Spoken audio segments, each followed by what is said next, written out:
Hello everyone. Before we start, make sure to like and subscribe to the channel, and leave a comment with where you're from and what time you're watching. That way, YouTube will keep showing you stories just like this one. Now, let's begin.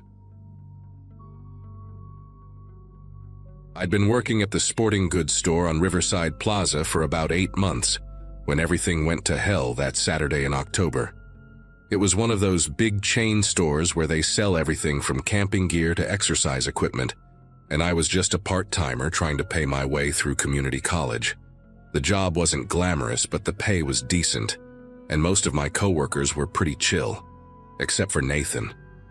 He'd started about 2 months after me, and right from the beginning, there was something about him that made everyone uncomfortable.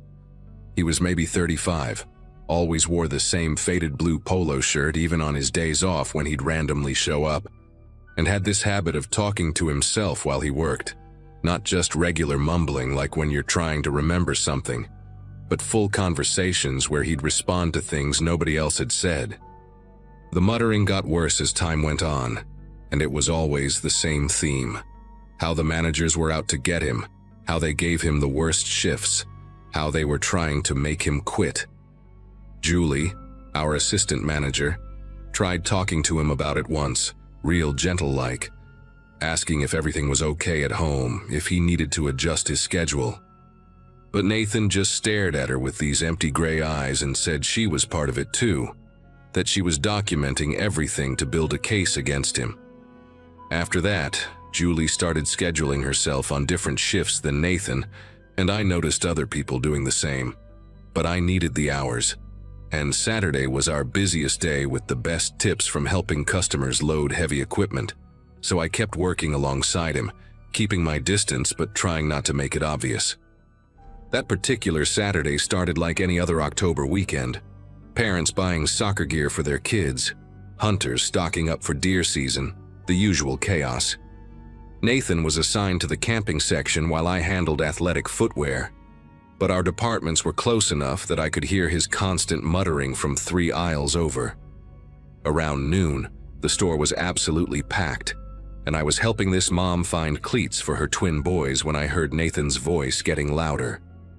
He was talking about respect, about how they would see what happens when you push someone too far, about how today was the day things would change. The mom I was helping must have heard it too, because she grabbed her kid's hands a little tighter and asked if we had those cleats in the stockroom, clearly wanting to move away from his area. 20 minutes later, our store manager, Robert, walked past Nathan's section doing his usual rounds, clipboard in hand, checking displays. Nathan watched him go by, and I saw his jaw clenching and unclenching like he was chewing on words he wanted to spit out. Robert didn't even look at Nathan, just made some notes about the camping display and moved on. But Nathan followed him with his eyes, his knuckles white as he gripped a price gun. Then Nathan set the price gun down very deliberately and walked toward the back of the store. I thought maybe he was going on break, but something about the way he moved, purposeful, almost mechanical, made me watch him until he disappeared through the employee doors. When he came back 5 minutes later, he had his personal backpack with him, which was weird because we're supposed to keep those in our lockers during shifts. I was ringing up a customer at the footwear register when I heard the first crash. It sounded like someone had knocked over an entire rack of baseball bats, that distinctive metallic clatter echoing through the store. Then came another crash and another, followed by the sound of glass breaking. Customers started looking around nervously, and I stretched up on my tiptoes trying to see over the displays. That's when I saw Nathan in the camping aisle, methodically sweeping entire shelves of merchandise onto the floor, his face completely blank like he was in some kind of trance. A Coleman lantern exploded against the tile floor, sending glass skittering in every direction. Parents were already grabbing their kids and heading for the exits, and I reached for the phone under my register to call for management, when Nathan pulled something out of his backpack that made my whole body go rigid. A box cutter, but not the regular kind we used for shipments. This was bigger, industrial looking, and he was holding it up, examining the blade like he was seeing it for the first time. Robert came running toward the camping section, probably thinking it was just an accident or maybe a customer having a medical emergency. He slowed down when he saw Nathan standing in the middle of the destruction, surrounded by sleeping bags and broken camp stoves, holding that box cutter. "Nathan, buddy, let's talk about this," Robert said, using that fake calm voice managers learn in training. But Nathan just laughed. Not a normal laugh, but this hollow, bitter sound that seemed to come from somewhere deep in his chest. "Talk? Now you want to talk? After months of writing me up for nothing, changing my schedule last minute, giving everyone else the good sections." His voice kept getting louder with each word, and he was gesturing with the box cutter, making Robert step back. "I know what you've been doing. I know about the file you're keeping on me. But guess what? Today I'm writing the performance review." The store turned into complete chaos in seconds. Customers were running for the exits, abandoning their carts, some of them recording with their phones even as they backed away. I saw my coworker Brandon from Sporting Goods trying to guide people out through the side entrance, and Keisha from customer service was on her radio, probably calling 911. Nathan started walking toward Robert, who kept backing up until he bumped into an end cap display of protein bars. "Everyone always treated me like I was invisible, like I was nothing," Nathan said, kicking aside a tent he'd thrown on the floor. "Scheduling me alone on truck days, making me clean the bathrooms when it wasn't even my turn, laughing behind my back in the break room." He pointed the box cutter at different employees who were frozen in place watching. "Oh, I heard you all. I heard everything. Ashley making fun of how I eat my lunch, Doug calling me weird to the new hires, all of you thinking you're so much better than me." My manager, Janet, appeared next to me and grabbed my arm, hissing at me to get to the stockroom immediately. But I couldn't move. I kept thinking about all the times I'd been alone with Nathan in the store, all the times he could have done something like this when it was just the two of us doing inventory or closing. Nathan must have sensed movement because he suddenly turned in our direction, and when he saw Janet trying to pull me away, his whole expression changed. "Janet, the queen of scheduling, you're the worst of them all, making me work every single weekend, giving Ashley my shifts when I called in sick that one time, telling everyone I was on thin ice." He took a step toward us, and that finally broke my paralysis. Janet and I ran toward the stockroom, and I could hear Nathan shouting behind us about respect and consequences, and how today everyone would finally understand what they'd done to him.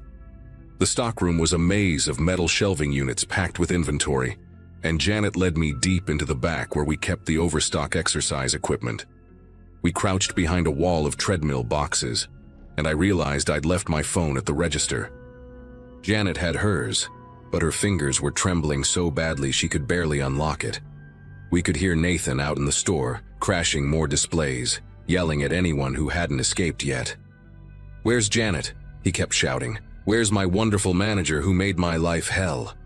Through the stockroom door's small window, I could see him pacing near the entrance, still holding that box cutter, occasionally slashing at clothing racks as he passed. The police sirens were getting closer, but they sounded impossibly far away.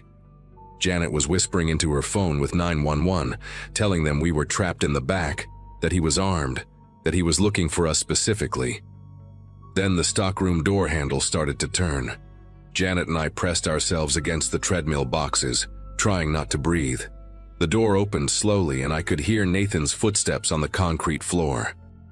"I know you're in here," he said, his voice eerily calm now, nothing like the shouting from before. "You can't hide from consequences forever. That's what you told me, right, Janet? When you wrote me up for being 5 minutes late? When you said I needed to face the consequences of my actions?" His footsteps were getting closer and I could hear him pushing boxes aside, checking behind shelving units. Through a gap in our box wall, I could see his feet just 2 aisles away. He was methodical, checking every possible hiding spot, and at the rate he was going, he'd find us in less than a minute. Janet looked at me with wide eyes and pointed toward the emergency exit at the far end of the stockroom, but to get there, we'd have to cross open space where he'd definitely see us. Suddenly, we heard multiple voices shouting, "Police, drop the weapon," from the main store area. Nathan's feet stopped moving. and for a moment everything was completely silent except for the humming of the stockroom's fluorescent lights. Then he laughed again, that same hollow laugh from earlier. "They don't understand either," he muttered. But he was walking away from us now, back toward the stockroom door. We heard him exit, and then there was shouting, commands to get on the ground, more shouting from Nathan about files and schedules and respect. Janet and I stayed hidden for what felt like hours, but was probably only 10 minutes, until a police officer found us and said it was safe to come out. Nathan was already in custody, and as they led us through the store, I saw the full extent of the damage. Thousands of dollars of merchandise destroyed, displays overturned, that box cutter abandoned on the floor near the camping section where they'd tackled him. The store stayed closed for 3 days while corporate figured out what to do. They brought in counselors to talk to all of us, and I found out that Nathan had been keeping a journal where he'd documented every perceived slight, every imagined conspiracy against him, going back months before he'd even started acting strange at work.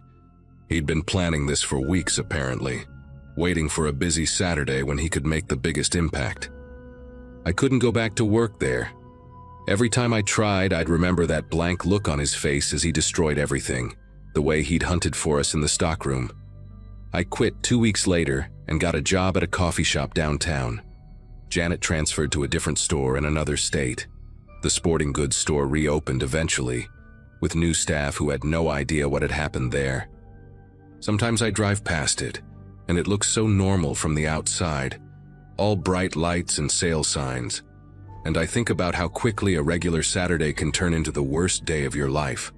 How someone you work next to every day can be carrying around so much rage that you never really see until it explodes.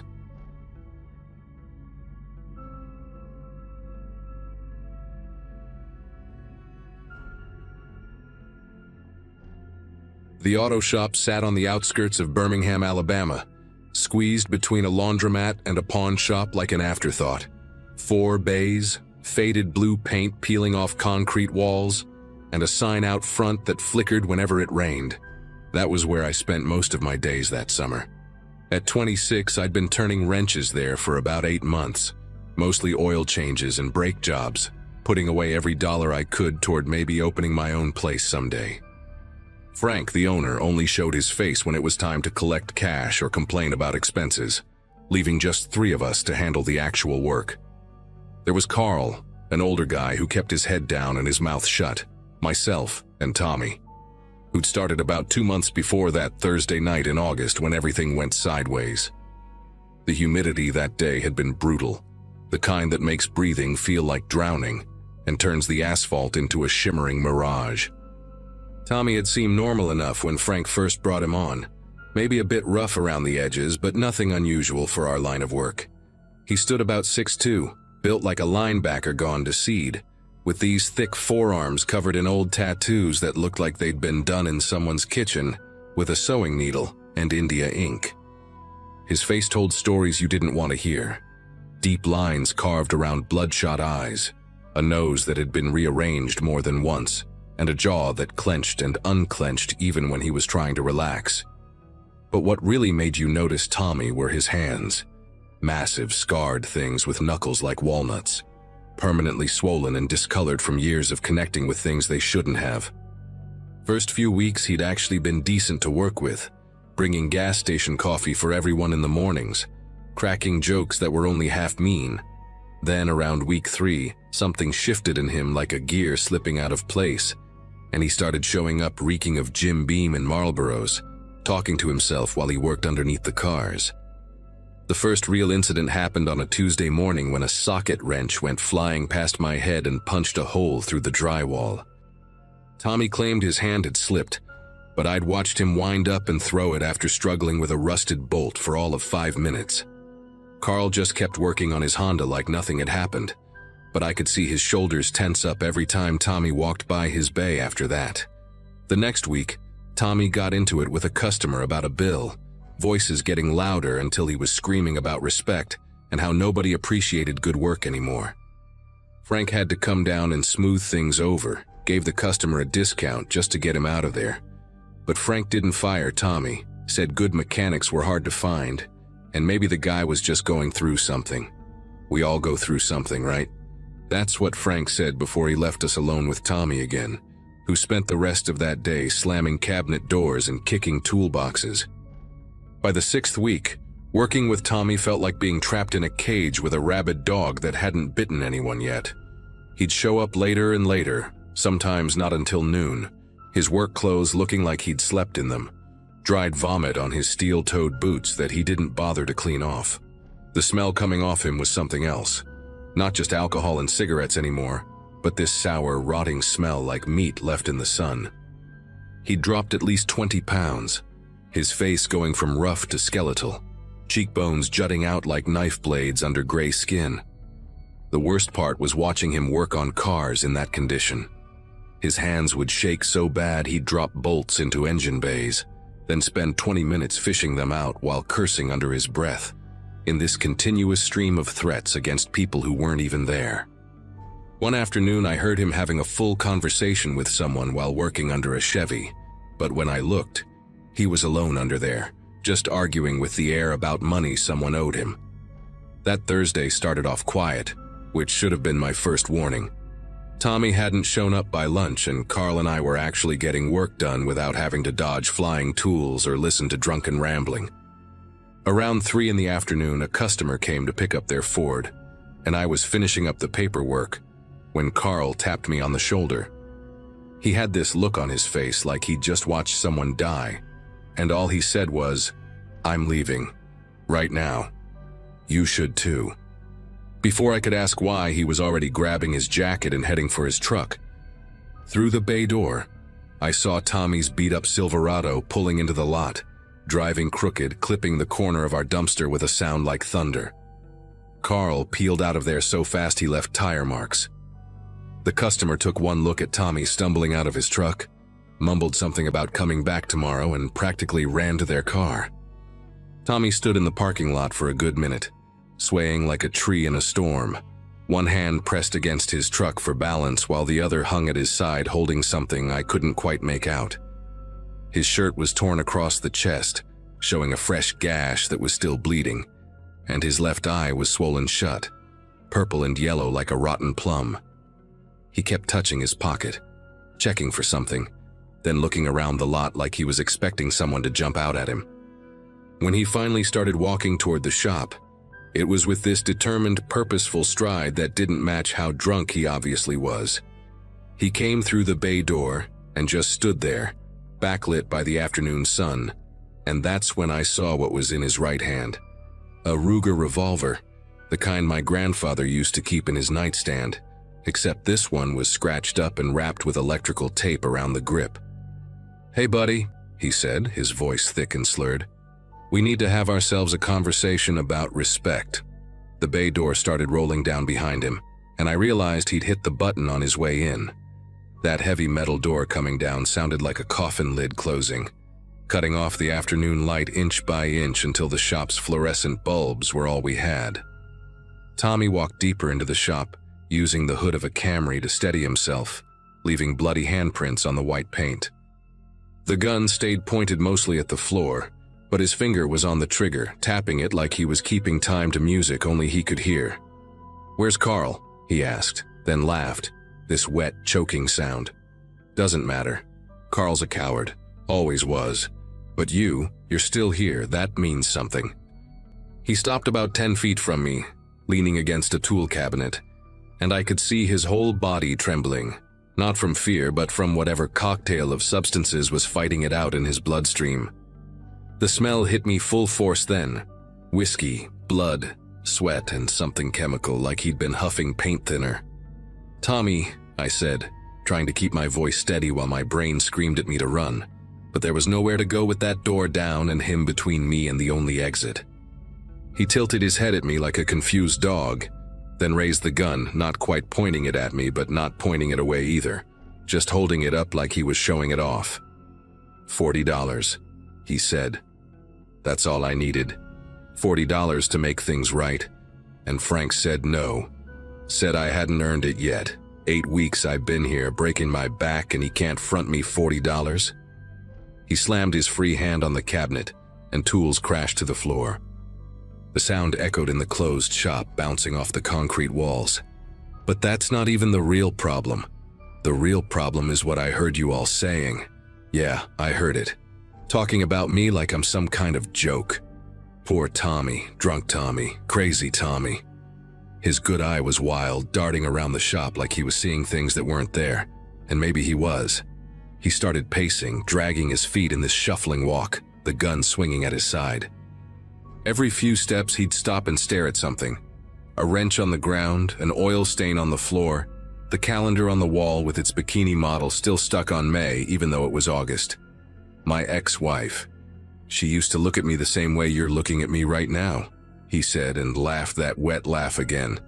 Like I'm some kind of animal, like I'm dangerous. Well, maybe I am dangerous. Maybe that's what it takes to get respect around here. He spun around suddenly, almost lost his balance, caught himself on a jack stand. The gun went off just once, punching a hole through a Pepsi machine in the corner.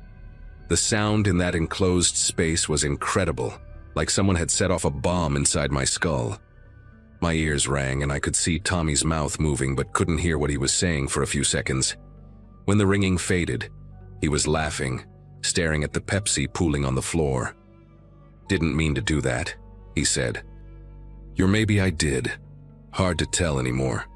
The next 20 minutes felt like hours, with Tommy alternating between rambling about his ex-wife, his kids who wouldn't talk to him, and some fight he'd gotten into at a bar the night before, apparently where he'd gotten the gash on his chest and the black eye.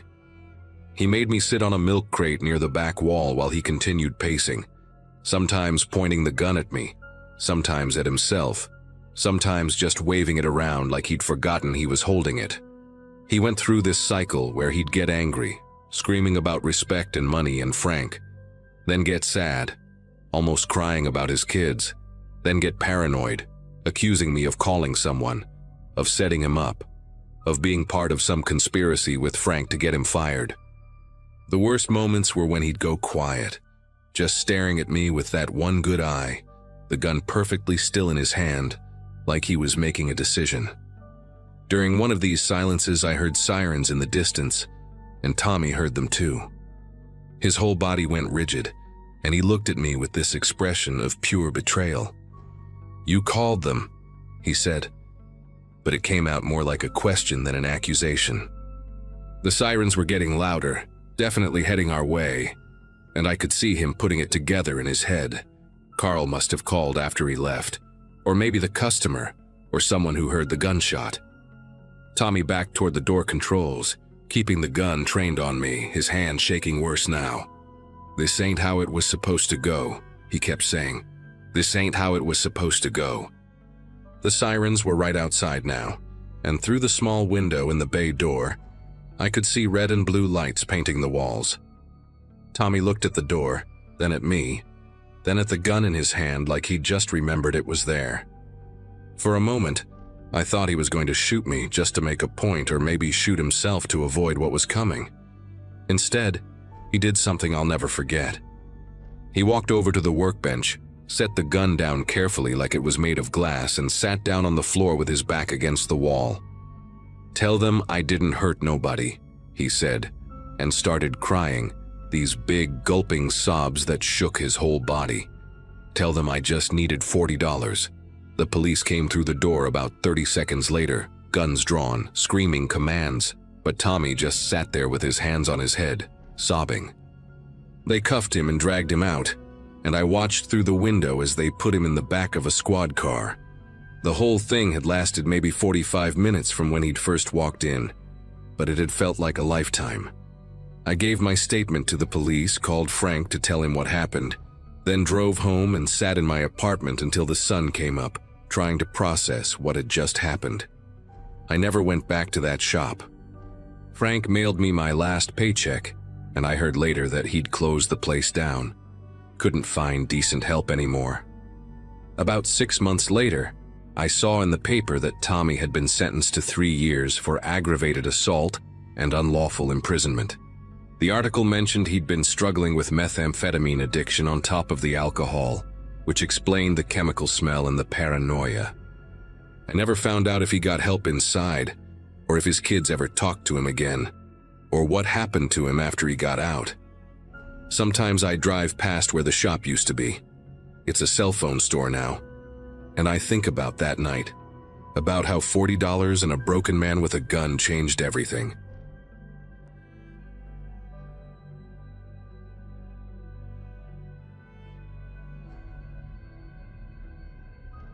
The parking garage at my office building had these yellow lights that made everyone look sick, like we all had jaundice or something. Every night around 6:30, I'd take the elevator down to level B2, where my beat-up Corolla waited in spot 47, right next to this concrete pillar someone had spray-painted "Dave Sucks" on months ago. The medical billing company I worked for kept us late most nights. Insurance claims don't file themselves, and by the time I'd leave, the garage would be mostly empty except for a few cars belonging to the cleaning crew. That Tuesday in November, I remember specifically because my phone had died and I couldn't listen to my usual true crime podcast on the walk to my car. I heard footsteps echoing behind me. Not unusual, except these footsteps stayed perfectly synchronized with mine. When I sped up to test it, they matched my pace exactly, like whoever it was didn't want me to know they were there. Kevin from data entry was standing next to my driver's side door, just standing there with his hands in the pockets of these khaki pants that were way too short for him, showing his white tube socks and beat-up New Balance sneakers. His face had this expression I'd never seen on him before. Not quite a smile, but his mouth was doing something weird, like he was practicing different expressions and couldn't pick one.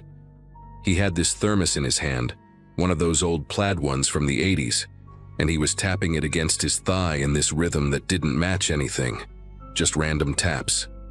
When he saw me notice him, he took a step back but not far enough, still blocking my door.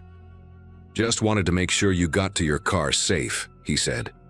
And his voice had this quality to it, like he'd rehearsed the line 100 times in his head, but still got the inflection wrong. The worst part was how he said, "your car," emphasizing it like he knew things about it, like maybe he'd been there before, touching it, looking inside. I mumbled something about being fine and tried to squeeze past him, but he shifted his weight just enough to make it awkward.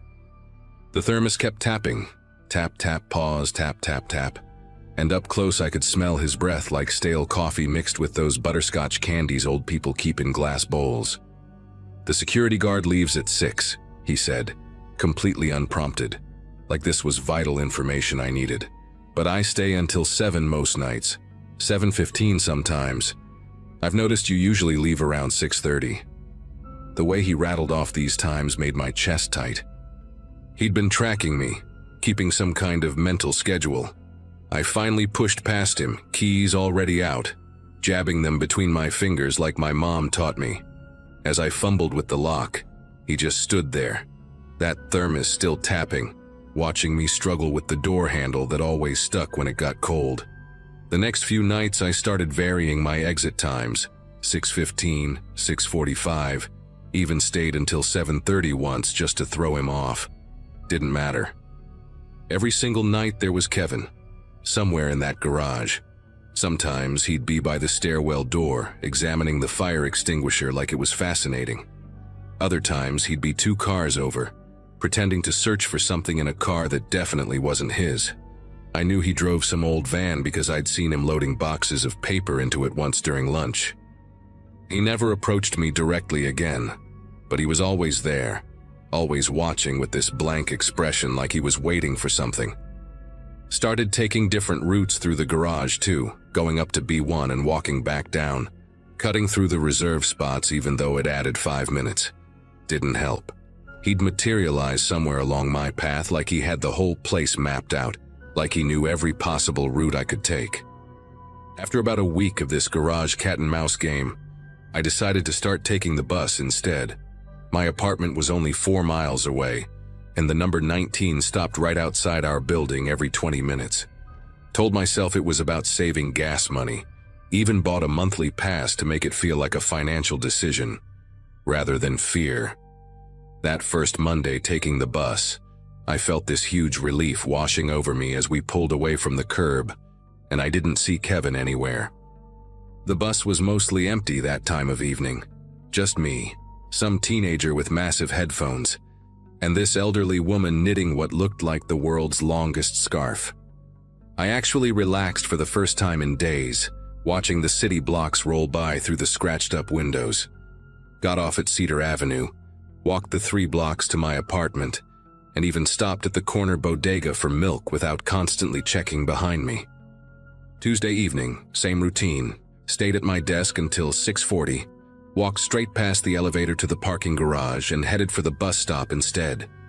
The 19 pulled up right on schedule, that familiar wheeze of the doors opening, and I climbed on, scanning my pass, grabbed a window seat halfway back and pulled out my phone to scroll through nothing important.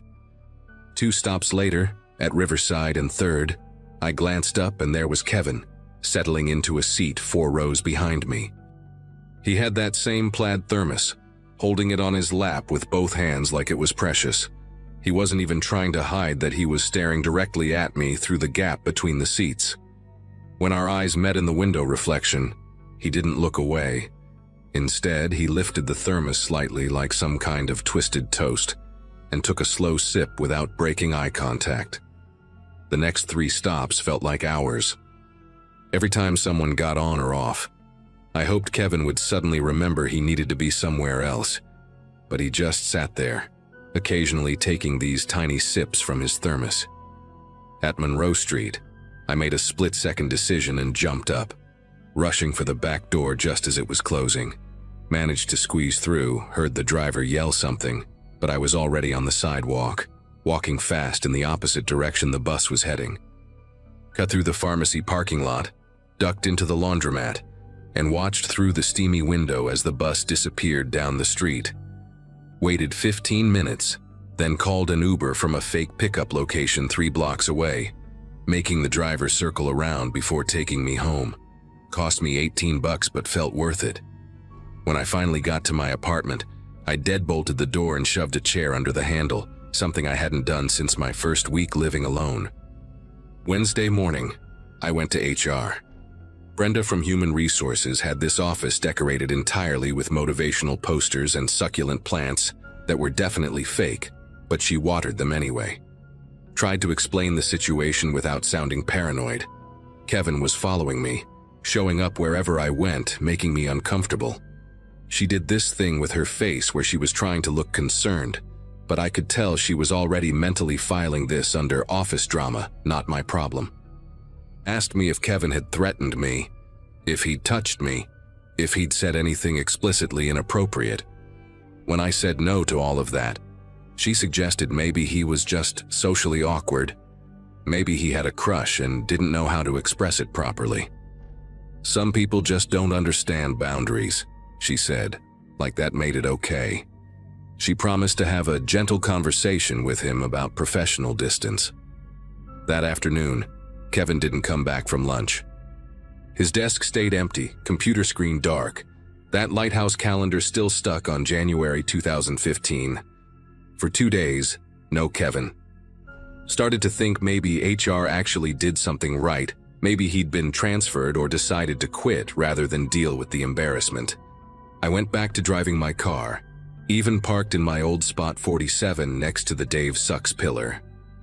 Thursday night, I stayed late finishing a massive batch of claims that needed to be submitted by Friday morning. The office was dead quiet, except for the humming of computers in sleep mode, and that one fluorescent light in the break room that always flickered. Around 8, I finally powered down, grabbed my stuff, and headed for the elevator. The parking garage was completely empty on B2, just rows of vacant spaces and those yellow lights making long shadows. My footsteps echoed off the concrete as I walked to my car, keys already out. That's when I noticed something tucked under my windshield wiper. Not a ticket or flyer, but a manila folder, the kind we used in the office for filing claims. Inside the folder were photos, dozens of them, all of me, taken from different angles and distances over what must have been months. Me at my desk, visible through the office windows from the building across the street. Me buying coffee at the shop downstairs, taken from inside. probably from one of those corner tables I never paid attention to. Me waiting at the bus stop, shot from across the street with a zoom lens that caught the title of the book I was reading. But the ones that made me stop breathing were the ones from outside my apartment. Me carrying groceries up the front steps. Me checking my mail in pajama pants and an old college sweatshirt. Me through my living room window at night, just a silhouette against the TV's blue glow. At the bottom of the stack was a bus schedule with all the routes I'd taken highlighted in yellow. And next to each one, written in this impossibly neat handwriting, were notes. Gets off at Cedar Avenue, walks 3 blocks north, and sometimes stops at corner store, buys milk or bread, never alcohol. I called 911 from right there in the parking garage, standing next to my car with those photos scattered on the hood like evidence in a crime scene. The dispatcher kept asking if I was in immediate danger, and I kept saying I didn't know. How could I know when he could be anywhere, watching right now? 2 officers showed up within 10 minutes, an older guy with a gray mustache who looked tired, and a younger woman who actually seemed to give a damn. They looked through everything, took photos of the photos, asked me about Kevin, about work, about any previous interactions. The woman officer told me this was textbook escalation, that the 2-day absence after HR talked to him was probably him planning this, maybe even following me more intensively to get these recent shots. They said they'd pick him up for questioning, told me to stay with someone for the night. Consider getting a restraining order first thing in the morning. I drove straight to my sister's place in Oakwood, 40 minutes away, checking my rearview mirror the entire time for any sign of that old van. The police found Kevin's van parked 3 blocks from my apartment at 2 a.m. that night. Him sitting in the back with what they described as surveillance equipment. Basically a camera with a telephoto lens and notebooks filled with my daily routines going back 6 months. 6 months of him documenting every pattern in my life while I barely knew he existed. They arrested him for stalking and found out he'd been fired from 2 previous jobs for similar behavior with female coworkers. The judge granted a permanent restraining order, and Kevin got 18 months in county jail plus mandatory psychiatric treatment. I never went back to that office. Quit over email that weekend. Had my sister pick up my things from my desk. Moved to a different apartment. Changed my phone number. Even deleted most of my social media. Sometimes I still catch myself checking if anyone's walking too close behind me. Still park near security cameras when I can. The detective told me Kevin had been planning something, that the folder was probably meant to scare me into confronting him alone, but they never figured out exactly what. I don't think I want to know.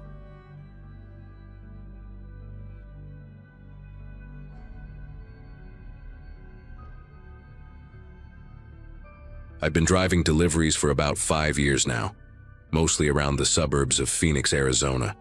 It was September 2023 when everything went down, right when the heat was finally starting to break and we could actually breathe outside again. I was 34, divorced, living in a 1-bedroom apartment near the distribution center where I picked up packages every morning. Life wasn't glamorous, but it was steady. 40 to 50 stops a day, decent tips, and I knew most of the regular customers by name. The job kept me busy enough that I didn't have to think too much about how empty my apartment felt when I got home. I'd gotten pretty comfortable with my routine. Coffee at 5 a.m., load up the van by 6, finish my route by 3 p.m., grab a beer, watch some TV, repeat. That all changed when they hired Adrian. Adrian started on a Monday morning, and I remember thinking he looked like he hadn't slept in days. He had these deep-set gray eyes that never seemed to focus on anything for too long, and this habit of rubbing the back of his neck whenever someone asked him a question. The supervisor paired him with me for training, said I should show him the ropes for a week or 2 until he got his own route. He was quiet, almost painfully so, but he worked hard, harder than most new guys. While other rookies would complain about the heavy packages or the confusing addresses, Adrian just nodded and lifted whatever needed lifting. He had these thick, calloused hands that looked like they'd seen real work, not the soft hands most people have when they start this job. When I asked where he'd worked before, he just said construction mostly, and changed the subject to ask about the best routes through the neighborhoods. We fell into this weird rhythm pretty quick. Every morning, Adrian would already be waiting by my van when I got to the depot, always wearing the same faded baseball cap pulled low and a plain gray hoodie, even when it was still 90 degrees at dawn. He'd help me load without being asked, arranging packages by neighborhood in this methodical way that actually saved us time. During the drives between stops, he'd stare out the passenger window, occasionally pointing out shortcuts I'd never noticed despite working these streets for years. The guy had this uncanny ability to remember every house after seeing it just once. He'd recall if they had a dog, where they wanted packages left, which houses had cameras. I figured he was just one of those detail-oriented people, maybe former military or something. He never ate lunch with the other drivers, always said he brought food from home, but I never actually saw him eat anything except these protein bars he kept in his pocket. After that first week, Adrian got his own route, but we still carpooled to save gas. He lived somewhere past my place, he said, though he always had me drop him off at this strip mall about 2 miles from my apartment, claiming his girlfriend picked him up there. The arrangement worked. He'd throw in $20 for gas every week, cash only, always crisp bills like they'd just come from an ATM. He started opening up a little more during those drives, told me he'd moved here from Colorado for a fresh start, that his ex had really done a number on him. Nothing too specific, just enough to make him seem like any other guy running from a bad relationship. He knew a lot about baseball, could talk for hours about stats and players I'd never heard of, and it made the morning commute go faster. The thing that should have tipped me off happened about 3 weeks in. We were delivering in this upscale neighborhood, Scottsdale area, those houses with the circular driveways and perfect desert landscaping. I'd parked to deliver a package while Adrian waited in the van.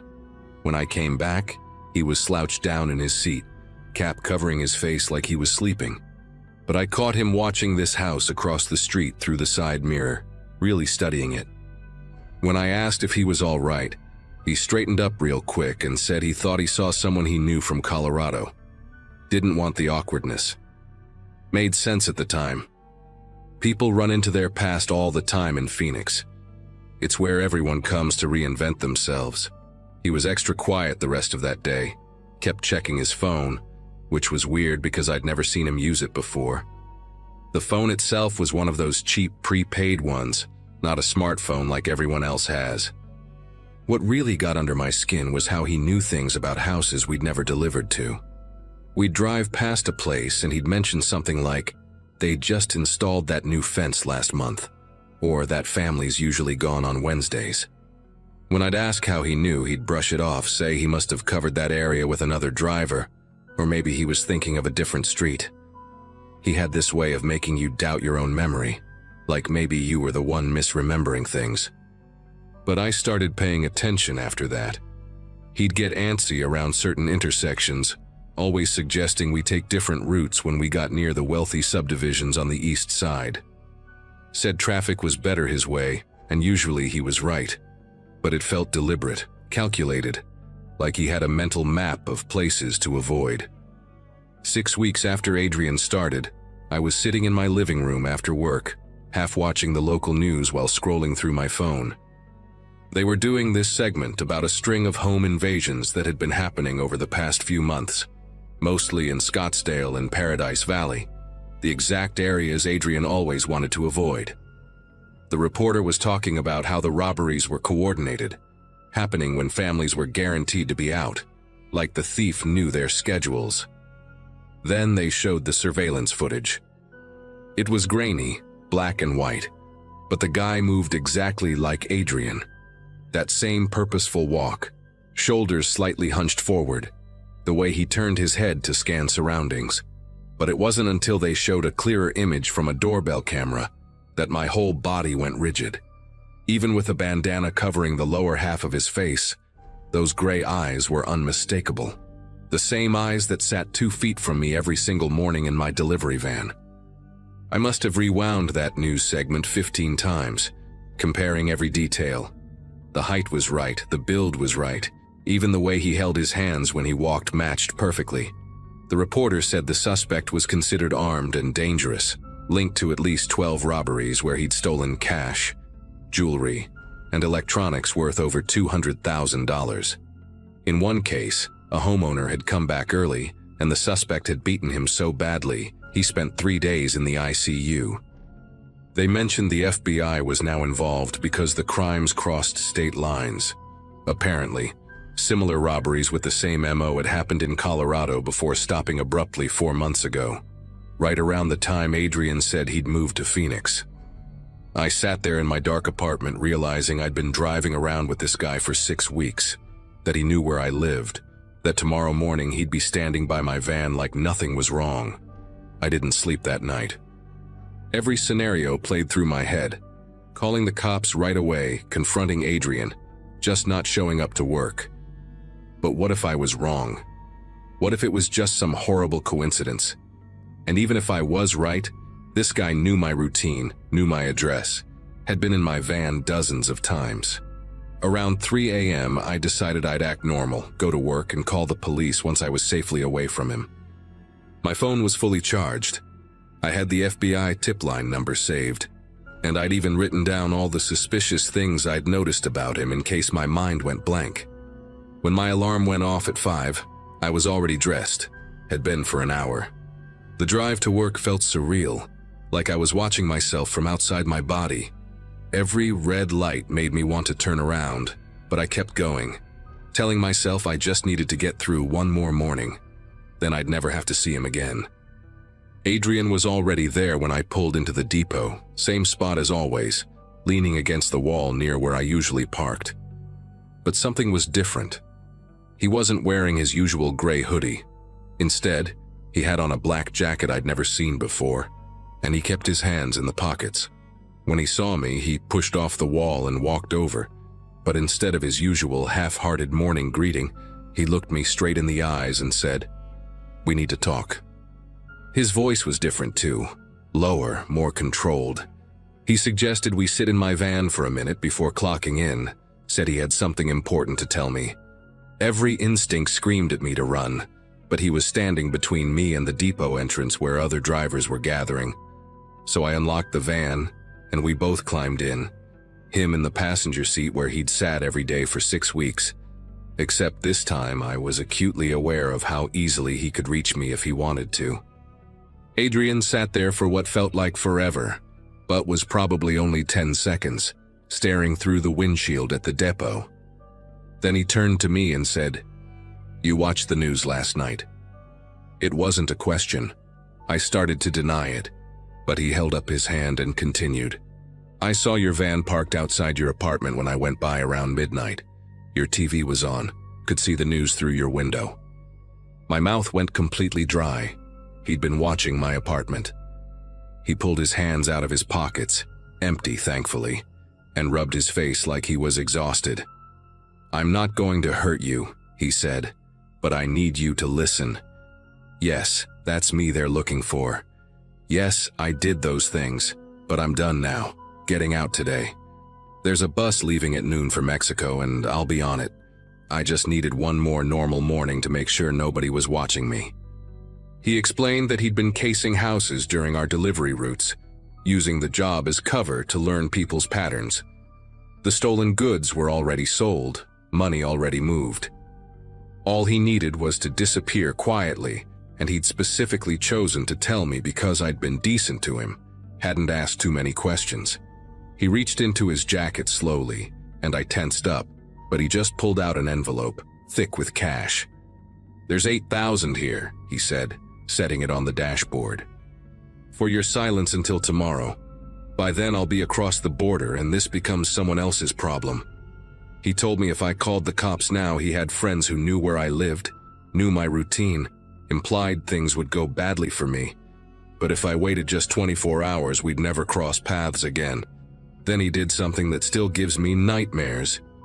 He smiled, genuinely smiled, and said I was the only person in years who'd treated him like a regular human being. He opened the door, climbed out, and walked across the parking lot toward the street. I watched him disappear around the corner, then sat there staring at that envelope for another 10 minutes before I finally called 911. The FBI got there within an hour, but Adrian was already gone. They found the apartment he'd been renting under a fake name, completely cleaned out, except for a mattress on the floor and a wall covered in photos.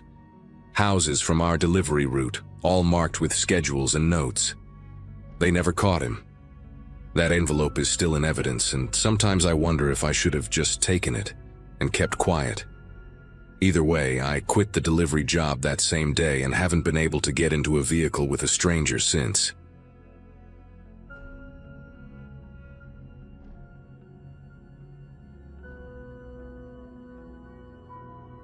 The fluorescent lights in Mercy General's East Wing always flickered between 1 and 3 a.m. I'd been working there as a janitor for about 6 months when everything went sideways that night in early June. The pay was decent, better than what I made at the warehouse, and the overnight shift meant an extra $1.50 an hour.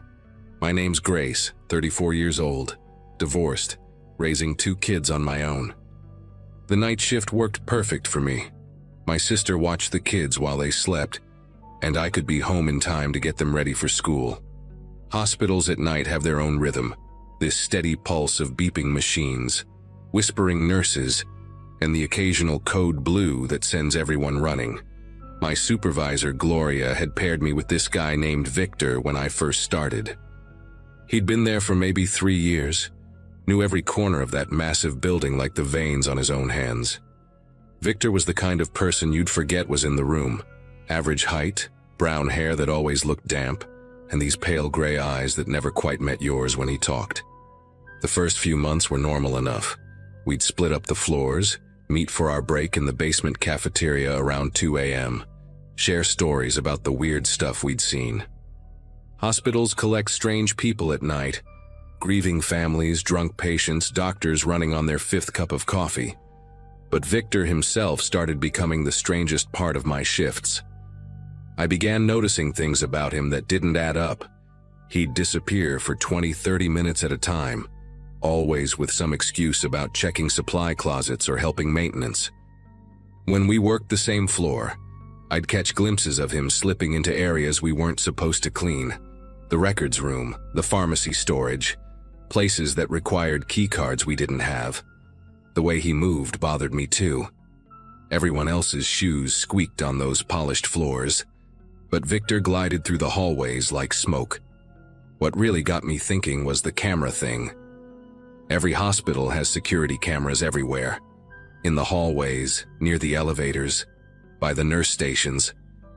One night I was mopping the 3rd floor cardiac unit when I noticed Victor doing this weird dance down the hallway. He'd walk normally for a few steps, then suddenly duck his head and shift to the left, pause by a doorway, then continue. At first I thought maybe he had back problems or something, but then I started paying attention to where the cameras were positioned. Every single move he made kept him in the blind spots. He knew exactly where each camera pointed, knew the precise angles where he'd be invisible. When I asked him about it once, casual-like while we were emptying trash bins, he just gave me this long stare and said he didn't like being watched. Said it in a way that made me drop the subject immediately. That particular June night started like any other. I punched in at 11 p.m., grabbed my cart from the supply room, checked the assignment board. Gloria had us both on the 4th floor, the psychiatric ward. Not my favorite area with all those locked doors and tiny windows, but the pay was the pay. Victor was already up there when I arrived, standing at the far end of the hallway near the emergency exit. Just standing there, not cleaning, not moving, staring at something on the floor. I called out to him, asked if everything was all right. He turned his head just slightly, enough for me to see his profile in the dim emergency lighting, and held up one finger. Wait. The psychiatric ward was quiet that night, most patients sedated or asleep, and the nurses were all gathered at their station dealing with some paperwork crisis. Just me and Victor in that long, sterile hallway. I pushed my cart closer, the wheels squeaking against the waxed floor. As I got nearer, I could see what he was looking at. Patient files, dozens of them, scattered across the floor like someone had thrown them there in a hurry. The papers were fanned out in a semicircle around his feet, some of them photocopies, others original documents with the hospital's official letterhead. Medical histories, psychiatric evaluations, medication lists, personal information, things we absolutely were not supposed to be looking at, let alone have spread out on the floor. Victor wasn't wearing gloves either, just standing there with his bare hands hanging at his sides, fingers twitching slightly like he was counting something in his head. The emergency exit door behind him was propped open with a wooden wedge, letting in the humid night air and the distant sound of sirens from the city below. "Victor, what the hell is this?" I whispered, glancing back toward the nurse's station to make sure nobody was coming. He didn't answer right away, just kept staring down at the papers. Then slowly he crouched down and began gathering them up, his movements careful and deliberate. Not rushed like someone who'd been caught doing something wrong, but methodical, like he was following some internal checklist. As he collected each file, I noticed he was organizing them somehow. Not by name or room number, but by something else I couldn't figure out. He'd pick up a file, scan it quickly, then place it in one of 3 different piles. The whole time, his lips were moving slightly, whispering something I couldn't make out. When he finally stood up, holding the sorted stacks against his chest, he looked straight at me for the first time that night. His gray eyes weren't apologetic or nervous. They were completely calm, almost satisfied. "You didn't see anything, Grace," he said, his voice flat and matter-of-fact like he was telling me the weather forecast. "You were cleaning the West Wing. You never came down this hallway." He took a step toward me, and I instinctively backed up, my cart rattling between us. The files in his arms were pressed tight against his chest, and I could see one of the patient photos peeking out, a young woman with hollow eyes and tangled hair. "These people," he continued, tilting his head slightly, "they don't matter to anyone, no visitors, no family calling. They're ghosts already, just bodies taking up beds." His free hand reached into his pocket, and for a terrifying moment, I thought he might pull out a weapon. Instead, he produced a small digital camera, one of those old models from years ago. "I document them. Someone should remember they existed." The way he said it made my stomach turn. This wasn't about remembering patients or some twisted form of compassion. I'd worked there long enough to recognize the patients he'd chosen. They were all young women, all diagnosed with severe disorders that left them heavily medicated and often nonverbal. The kind of patients who couldn't report anything strange happening to them. The kind whose complaints would be dismissed as delusions. I thought about all those times Victor had disappeared during our shifts, all those restricted areas he'd accessed, the pharmacy storage room, the medication dispensary. My mind started connecting dots I didn't want to connect. "Victor," I said, trying to keep my voice steady, "what do you do with those files, with the pictures?" He smiled then, this small, private smile like I'd asked him about a hobby he was proud of. "I visit them," he said simply, adjusting the files in his arms. "During my breaks. When the nurses rotate shifts at 3 a.m., there's a 12-minute window where the ward is essentially unmonitored. Security does their rounds at 2:45 and won't be back until 3:30. I know because I've timed it for months." He spoke like he was explaining a bus schedule, completely detached from the horror of what he was admitting. "The medications they're on, Haldol, Thorazine, Ativan, at the doses they receive, they can't form new memories anyway. Even if they could speak, they wouldn't remember." He pulled out one specific file from his stack, holding it up. "Room 4B, I knew that patient. Maria, admitted 2 months ago, no family listed, severe catatonic episodes. She had an episode last week, scratched her own arms until they bled. At least that's what the report says." The implications of his words hit me like ice water. Those scratches, those unexplained bruises the nurses sometimes found on patients, the sudden behavioral changes dismissed as part of their conditions. How long had this been happening? How many night shifts had I worked while Victor was doing God knows what to these helpless people? I wanted to run, to scream, to alert the nurses, but we were alone in that hallway, and Victor stood between me and both exits. The emergency door behind him led to a stairwell that was locked from the outside at night. The only way out was past him, toward the nurses' station. "I should get back to work," I said, gripping my mop handle tighter. "The West Wing won't clean itself." Victor shook his head slowly, taking another step forward. "No, Grace. We need to understand each other first. You have 2 kids, Lily and James, right? They go to Riverside Elementary. Your sister watches them at your apartment on Bower Street, Unit 4C. The threat was crystal clear. My whole body went rigid, but I forced myself to stay calm, to think. Behind Victor, down the hallway, I saw a shadow move near the nurses' station. Someone was coming. Victor must have sensed my shift in attention because he glanced back quickly. It was Dr. Harrison, the night attending, walking our way with a clipboard. Victor's entire demeanor changed in an instant.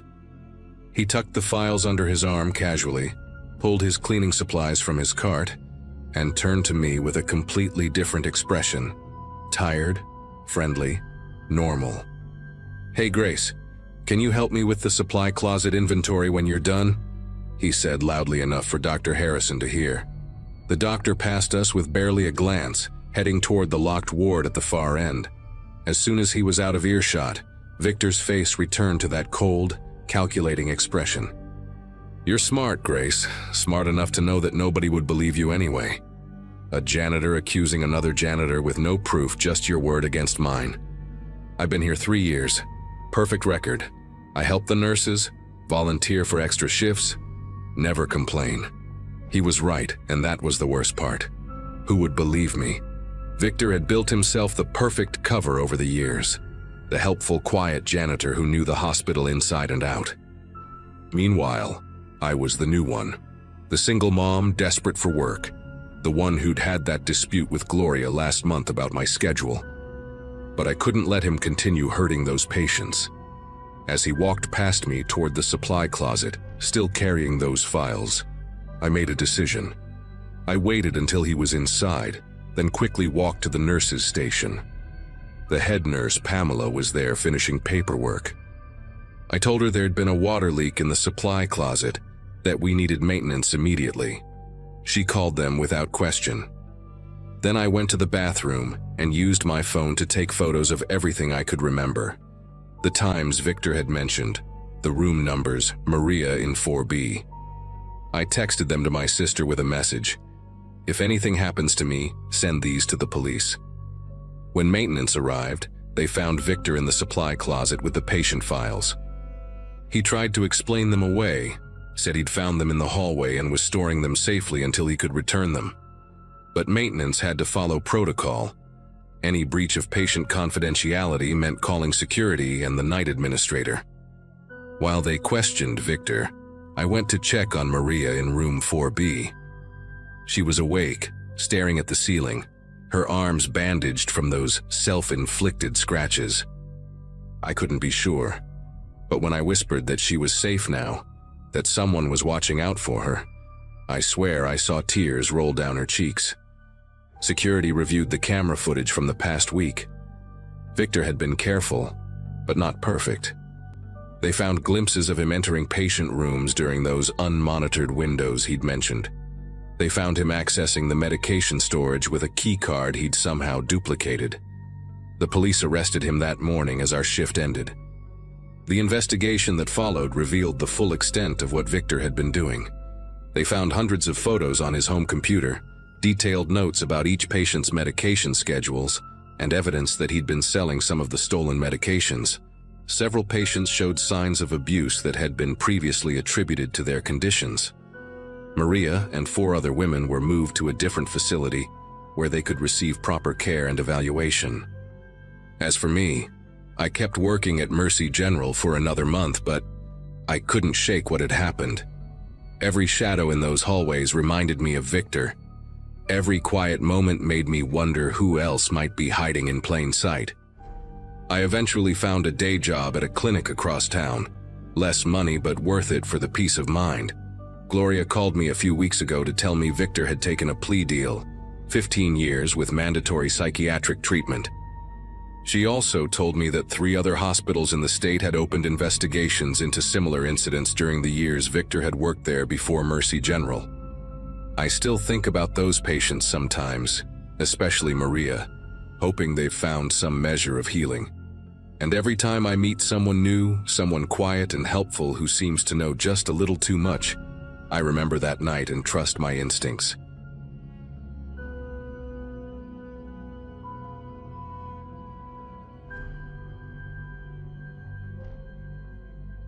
The distribution center hired me 4 months ago, right after my buddy told me they were desperate for night shift workers. The pay covered my rent and then some, which meant no more sleeping on couches or splitting a bathroom with 3 other people. My shift ran from 4 p.m. to midnight, perfect for someone who hated mornings anyway. Hit the gym around noon when only the retirees were there, grabbed groceries without fighting the after-work crowd, still had time to game before heading in. The warehouse itself was massive, probably the size of 3 football fields, with towering metal shelves that seemed to stretch forever under those harsh fluorescent lights. Most of the crew were guys around my age, all there for the same reason: decent money without needing a degree or wearing a tie.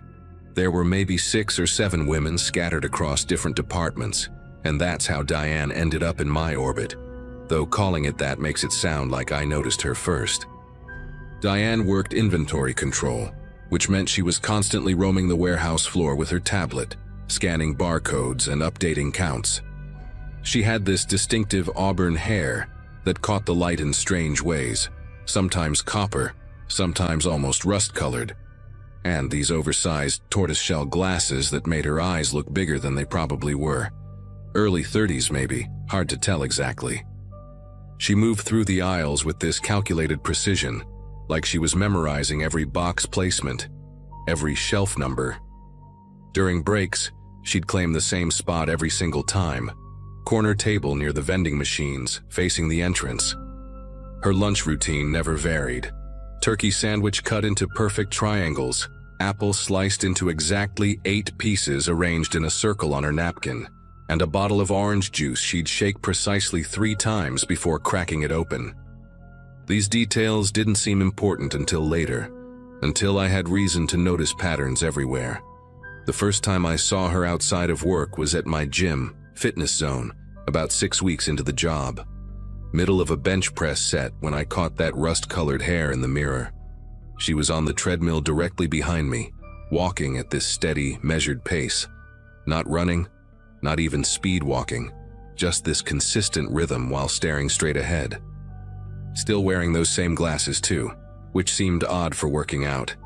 I figured she must have joined recently since the place wasn't that big, and I'd never seen her there before in my 3 months of going. Gave her a polite nod when I left, and she smiled back. Not a big smile, just this small upturn at the corners of her mouth while maintaining that same walking pace. Didn't think much of it. People need gyms, and this was the cheapest one within 10 miles of the warehouse. 2 days later, I'm at the Kroger on Hillcrest doing my weekly shopping. Headphones in, zoning out in the cereal aisle, trying to decide between store brand or spending the extra $2. I reached for a box on the top shelf and nearly knocked into someone. Diane, holding a basket with exactly 3 items: a loaf of wheat bread, a package of deli turkey, and a single orange juice bottle. She laughed, this quiet little sound that was more like an exhale, and said something about us having the same shopping schedule. Her basket looked weirdly empty for a grocery run, like she came for just those specific things. We made small talk for maybe 30 seconds, weather, work schedules, how crowded the store gets on weekends, before I excused myself to finish shopping. When I was checking out 15 minutes later, I saw her at the self-checkout with those same 3 items. Nothing else. The coincidences started piling up after that. The laundromat on Saturday morning, there she was, washing what looked like a single load of dark clothes, reading a paperback with the cover folded all the way back so I couldn't see the title. The Subway near my apartment where I grabbed dinner sometimes, she'd be sitting in the booth by the window, that same measured way of eating, taking identical bites from her 6-inch veggie sub. Even at the gas station near the highway exit I used, filling up her beige Altima while I was inside buying energy drinks for my shift. Each time she'd acknowledge me with that same controlled smile, maybe a small wave, acting like it was perfectly normal to run into your coworker everywhere. Started feeling like those old spy movies where someone's always in the background, except she wasn't trying to hide. She was right there, visible, present, making sure I saw her. At work, nothing changed. She still did her inventory rounds, still sat at her corner table during breaks, still maintained that precise routine with her lunch. But now I noticed other things. How she'd sometimes walk past my forklift even when that section didn't need inventory counts. How her breaks seemed to align with mine, more often than before, even though inventory control had flexible break schedules. How I'd catch her looking at me from across the warehouse floor, not trying to hide it, just watching with this flat, unreadable expression behind those magnified eyes. When I mentioned it to my coworker Paul during a smoke break, told him I kept running into Diane everywhere, he just shrugged and said she seemed lonely, probably didn't have many friends. But lonely people don't show up at your gym, your grocery store, your laundromat, and your gas station all within the span of a week. Then came the night I found her in my apartment complex parking lot. I'd just pulled in around 12:45 a.m. after my shift, exhausted and ready to crash, when I saw that beige Altima parked 3 spaces down from my usual spot. She was sitting inside, engine off, interior light on, writing something in a small notebook. My complex had 40 units and visitor parking on the other side, so there was zero reason for her to be in the residence section. I sat in my car for a solid 5 minutes waiting to see what she'd do. She just kept writing, occasionally looking up at my building, then back to her notebook. Finally, I got out and walked past her car pretending to check my phone. She didn't try to duck or hide, just looked up at me through the windshield and gave that same small smile. I kept walking, went inside and watched from my second-floor window. She sat there for another hour before driving away. I started changing my routines after that. Different gym times, shopping at the Target across town instead of Kroger, taking alternate routes home from work. For about a week, it worked. No Diane sightings outside the warehouse. I actually started to relax, thinking maybe I'd overreacted. Maybe it really had been coincidences. Then on a Friday morning, I came out to my car to find a folded piece of paper tucked under the windshield wiper. My first thought was a parking ticket, but the lots here don't have any restrictions. The paper was this cream-colored stationery, the expensive kind with texture you can feel. Unfolded it to find 7 words written in very neat, very precise handwriting. Why are you avoiding me, D? My apartment complex has security cameras at the entrance, but maintenance told me they'd been broken for months when I asked to see the footage. I took the note straight to HR that same afternoon, along with a written list of every time I'd seen her outside of work. The HR manager, a tired-looking woman named Carol, read through everything while tapping her pen against her desk in this irregular rhythm that made me anxious. She asked if Diane had made any threats, if she'd tried to enter my apartment, if there was any physical contact. When I said no to all 3, she gave me this look like I was wasting her time. Said she'd have a conversation with Diane about maintaining professional boundaries, but without any direct threats or harassment at work, there wasn't much else she could do. Suggested I file a police report if I felt unsafe. The cops were even less helpful. Told me that shopping at the same stores and going to the same gym didn't constitute stalking, especially since we worked at the same place. The younger officer actually chuckled and said I should be flattered by the attention. That night at work, Diane acted like nothing had happened. Same routine, same patterns, same precise movements through the warehouse. But during break, instead of her usual corner table, she sat 2 tables away from me and Paul. She didn't say anything, didn't look at us, just ate her perfectly arranged lunch, while reading that same paperback with the bent back cover. Paul kept trying to make conversation with me about the game last night, but I couldn't focus on anything except the sound of her chewing. These small, deliberate bites that seemed louder than they should be. When break ended, she stood up, walked past our table, and dropped another folded piece of paper next to my energy drink. Same cream-colored stationery. This time it said, "Carol called. I'm sorry you feel uncomfortable. I just thought we were becoming friends. Can we talk after shift?" I looked up to respond, but she was already walking away, that measured stride carrying her back into the maze of inventory shelves. I didn't wait for her after shift. Instead, I practically ran to my car the second midnight hit, drove home checking my mirrors constantly, and deadbolted my door behind me. Around 2 a.m., I heard footsteps in the hallway outside my apartment. Slow, deliberate steps that stopped right outside my door. No knock, no sound. Just this presence I could feel through the cheap wood. I held my breath, watching the shadow under the door gap stay perfectly still for what must have been 10 minutes. Then the footsteps resumed, walking away down the hall. I didn't sleep that night, just sat on my couch with a baseball bat across my lap and my phone ready to dial 911. The next morning, there was another note slipped under my door. "You left so quickly. I brought you coffee, but you weren't available. It's getting cold outside. You should wear a jacket. I notice you never dress warm enough. D." The thing that got me was that last line. She'd been watching me close enough to notice what I wore to work every day.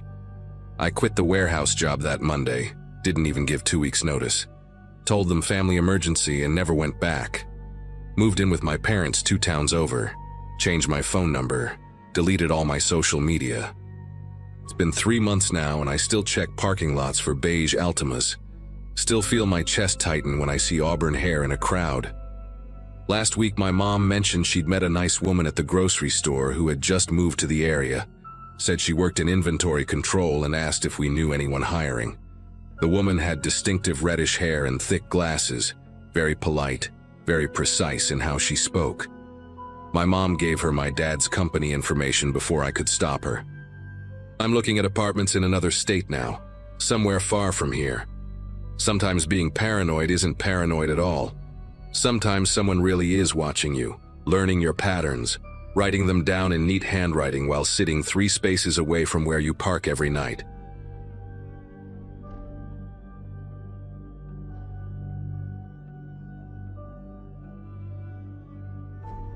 Every morning at Bean and Leaf, the barista would have my oat milk latte ready before I even reached the counter.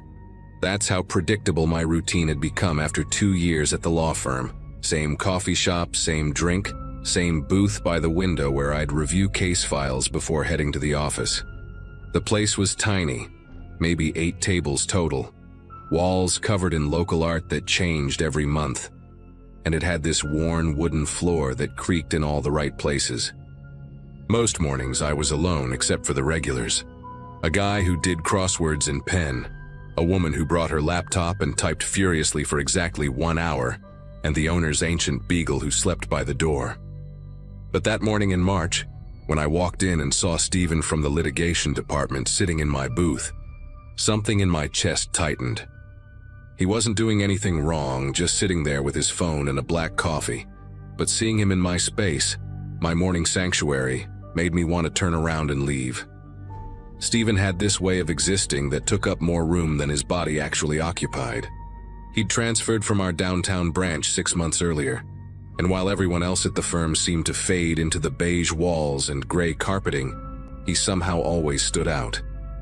Not in a good way, more like when you notice a picture frame hanging slightly crooked and can't stop staring at it.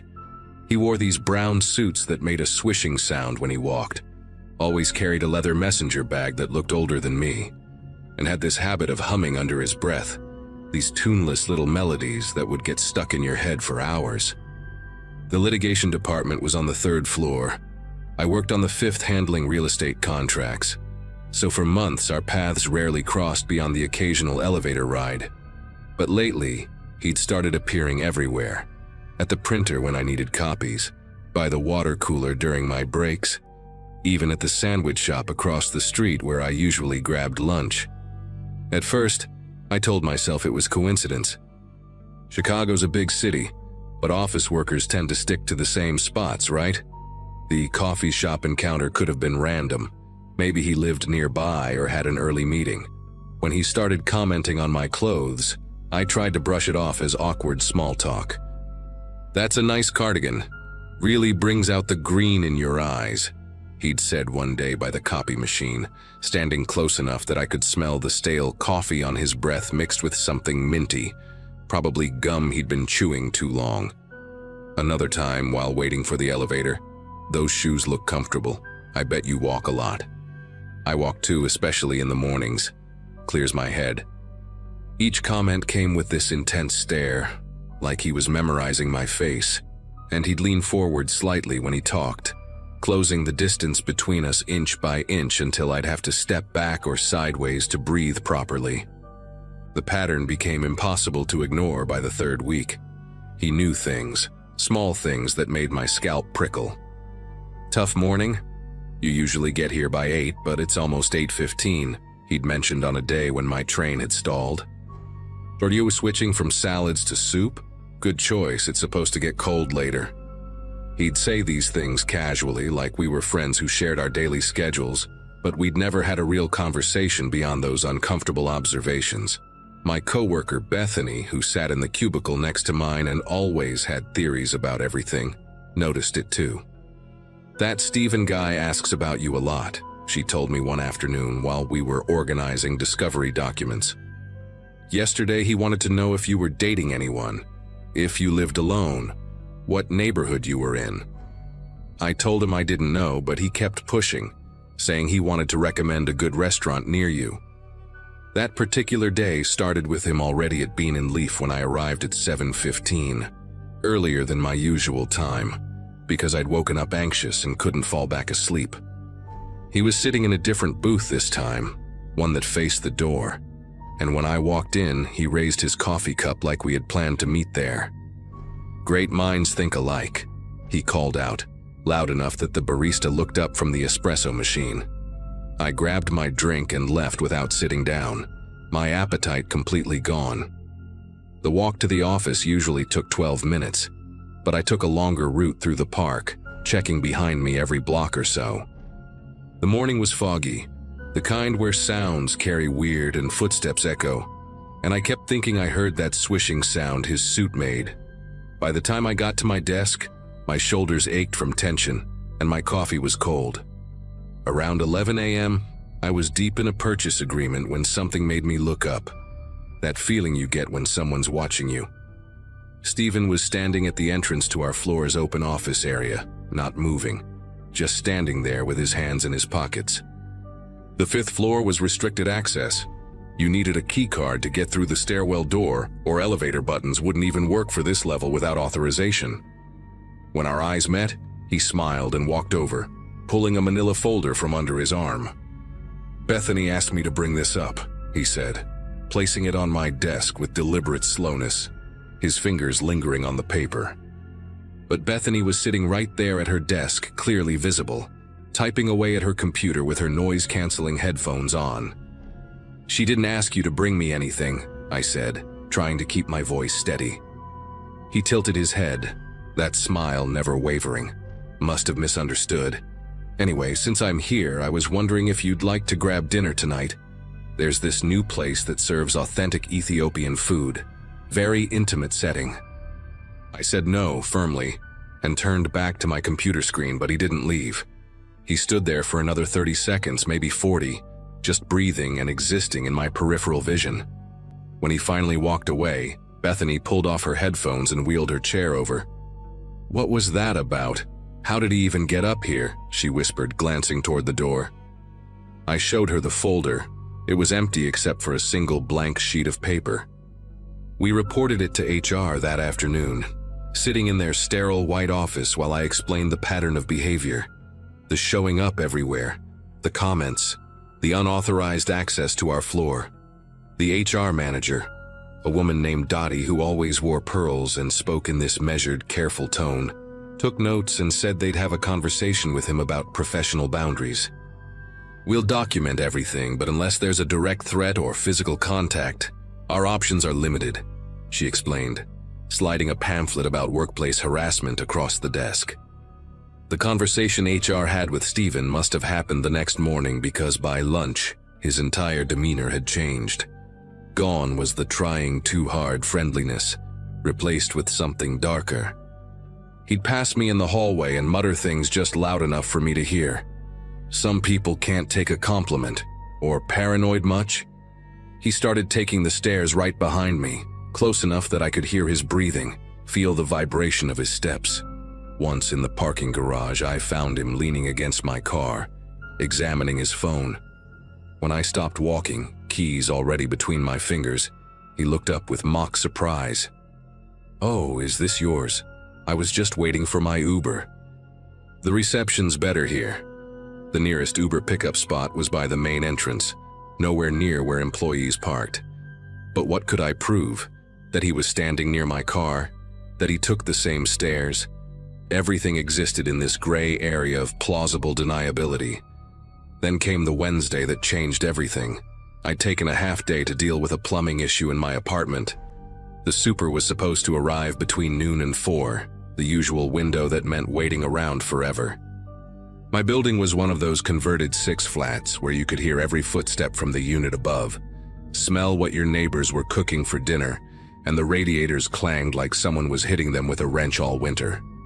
I lived on the 2nd floor, apartment 2B, with windows that faced the alley and a door that had 3 locks I'd installed myself after moving in. Around 2 p.m., while I was eating leftover Chinese food and reading through lease agreements on my laptop, I heard footsteps in the hallway.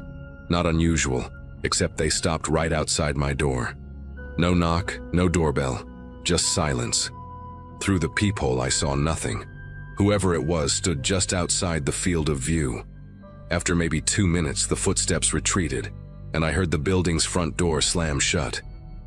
I almost convinced myself it was the plumber doing a bad job of finding the right apartment, but something made me open my door to check. There, taped at eye level, was a cream-colored envelope with my first name written in block letters. My stomach turned to ice water as I peeled it off, looking down the empty hallway before ducking back inside and throwing all 3 locks. Inside the envelope was a single sheet of paper, the same cream color with a typed message. "You looked beautiful this morning in your blue dress with the tiny flowers. The way the sunlight hit your hair at the coffee shop was like watching honey pour from a jar. I know you feel it too, this connection between us. Stop fighting it. I can be patient, but not forever. P.S. Your cat looks lonely when you're at work. Maybe she needs a friend. My cat." He'd mentioned Pepper. The windows, I thought immediately, running to check them. The fire escape ran right past my bedroom window, and from the alley, you could see straight into my living room if the curtains were open. I called the police while pulling every curtain shut, my voice shaking as I explained the situation to the dispatcher. 2 officers showed up 40 minutes later, a younger guy who took notes and an older woman who kept checking her watch. They read the letter, looked at the envelope, asked if he'd made any explicit threats of violence. "He's watching my home. He knows about my cat. He got into my building," I kept repeating, but they explained that without proof it was him. Without a direct threat of harm, they could only file a report. The older officer suggested I get security cameras, vary my routine, maybe stay with friends for a while. "These types usually escalate," she said quietly while her partner was on the radio. "Document everything. Get a restraining order if you can." After they left, I called in sick for the rest of the week, emailed HR the police report number, and started looking for new apartments on my phone while Pepper curled up next to me, oblivious to why I kept checking the locks. That night I barely slept, jumping at every noise from the street, every creak of the old building settling. Around 3 a.m., I heard something that made me grab my phone to record. Footsteps on the fire escape, slow and deliberate, stopping right outside my bedroom window. A shadow passed across the curtain, stayed there for maybe 10 seconds, then moved on. The recording captured the metallic groan of the fire escape under someone's weight, and what sounded like fingers dragging across the glass. I called 911 again, but by the time they arrived, whoever it was had gone. The next morning, I packed a bag and went to stay with my cousin in the suburbs, submitted my 2 weeks' notice via email, and started the paperwork for a restraining order.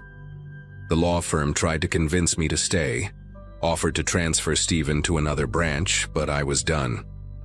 Later, I found out from Bethany that they'd found a whole folder in his desk with photos of me printed from the company directory, social media, even some that looked like they'd been taken from across the street with a zoom lens. He was fired, but as far as I know, never faced any real consequences. I moved to a different state 2 months later, changed my social media handles, and still check every window twice before bed.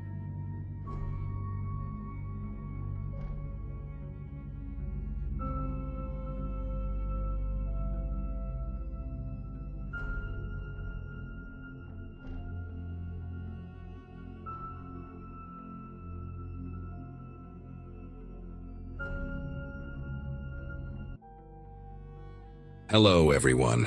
Before we start, make sure to like and subscribe to the channel, and leave a comment with where you're from and what time you're watching. That way, YouTube will keep showing you stories just like this one. Now, let's begin. I need everyone here to understand something before I start. I'm still living in this house. The mortgage papers were signed in April, and walking away would mean losing everything I put into this place. I was 34, freshly divorced, and desperate for a clean slate when I found the listing online. The seller had just finished renovating the entire property, and the price was surprisingly reasonable for the neighborhood. I remember thinking it was exactly what I needed. A small 2-bedroom house in a quiet suburb outside Portland, Oregon, where I could rebuild my life without constant reminders of my failed marriage. The inspection went smoothly, the paperwork cleared without issues, and by May I was hauling boxes into what I thought would be my sanctuary. The first few weeks were exactly what I'd hoped for. I threw myself into unpacking, arranging furniture, and getting to know the neighbors. There was Mrs. Garrett next door, a retired nurse who brought me homemade brownies the day I moved in, and the Johnsons across the street with their 3 kids who always waved when they saw me. The house itself was perfect. New hardwood floors, updated kitchen with granite countertops, fresh paint in every room. But something about the hallway between the kitchen and the master bedroom kept nagging at me. It was maybe 8 feet long, which seemed fine at first glance, but when I looked at the house from outside, the distance between those 2 rooms appeared much greater. I mentioned it to my brother Kevin when he came to visit, and he just shrugged it off, saying old houses have weird layouts sometimes. Still, every time I walked through that hallway, I found myself unconsciously speeding up, like my body knew something my mind hadn't figured out yet. Everything changed on a Saturday morning in early June.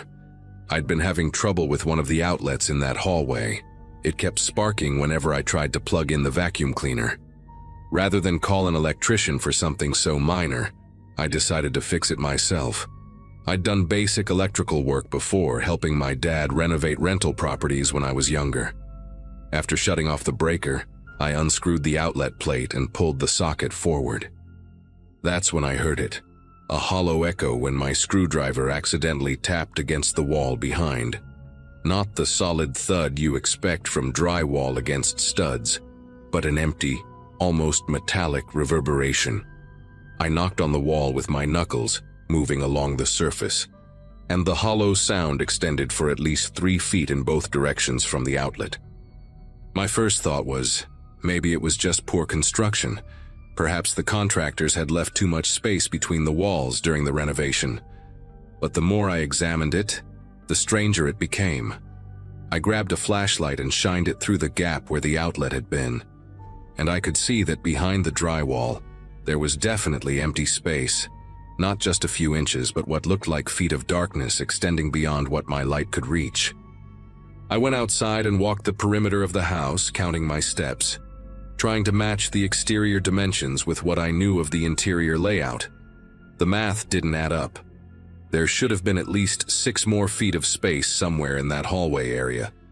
I came back inside and stood in the hallway, running my hands along the walls, feeling for any irregularities, any signs of a door or panel that might have been covered over during the renovation. The decision to cut through the drywall wasn't made lightly. This was my house now, my investment, and I was about to deliberately damage it. But I had to know what was behind there. I started small, using a utility knife to cut a square about the size of a shoebox, right where I'd heard the strongest echo. As soon as I pulled away that piece of drywall, stale air hit me, not moldy or rotten, but old and undisturbed, like opening a sealed container that had been closed for years. Behind the wall was definitely a room, narrow but deep. I enlarged the hole, cutting carefully until I had an opening big enough to squeeze through. The edges of the cut drywall were clean, and I could see this wall had been added recently. The studs were new, the insulation fresh. Someone had deliberately sealed this space during the renovation. I grabbed my flashlight and phone, making sure the video was recording in case I needed to document what I found, and squeezed through the opening. The hidden room was maybe 4 feet wide and 10 feet long, with bare concrete walls and a ceiling that was slightly lower than the rest of the house. The first thing that hit me was how organized everything was. This wasn't some forgotten storage space or construction mistake. In the center of the room sat a single wooden chair, positioned facing the wall I'd just come through. Above it, mounted on a bracket about 7 feet up, was an old camcorder, the kind from the late 90s or early 2000s, with a small LCD screen that had long since gone dark. Cables ran from the camera down the wall, disappearing into a hole near the floor. But what really made me stop breathing for a moment was what lined the far wall. Metal shelving units, industrial-looking, holding dozens of VHS tapes. Each tape had a white label, and as I got closer with my flashlight, I could read what was written on them in neat block letters. My address. 4827 Willow Drive. Every single tape had the same address, but with different dates written underneath. I picked one up at random. 4827 Willow Drive, March 15th, 2017. Another one read, 4827 Willow Drive, September 3rd, 2015. The dates went back years, some as far as 2012. I'd only owned this house for 2 months. The previous owner, according to the real estate agent, had bought it in 2022 and spent a year renovating before selling it to me. These tapes predated all of that.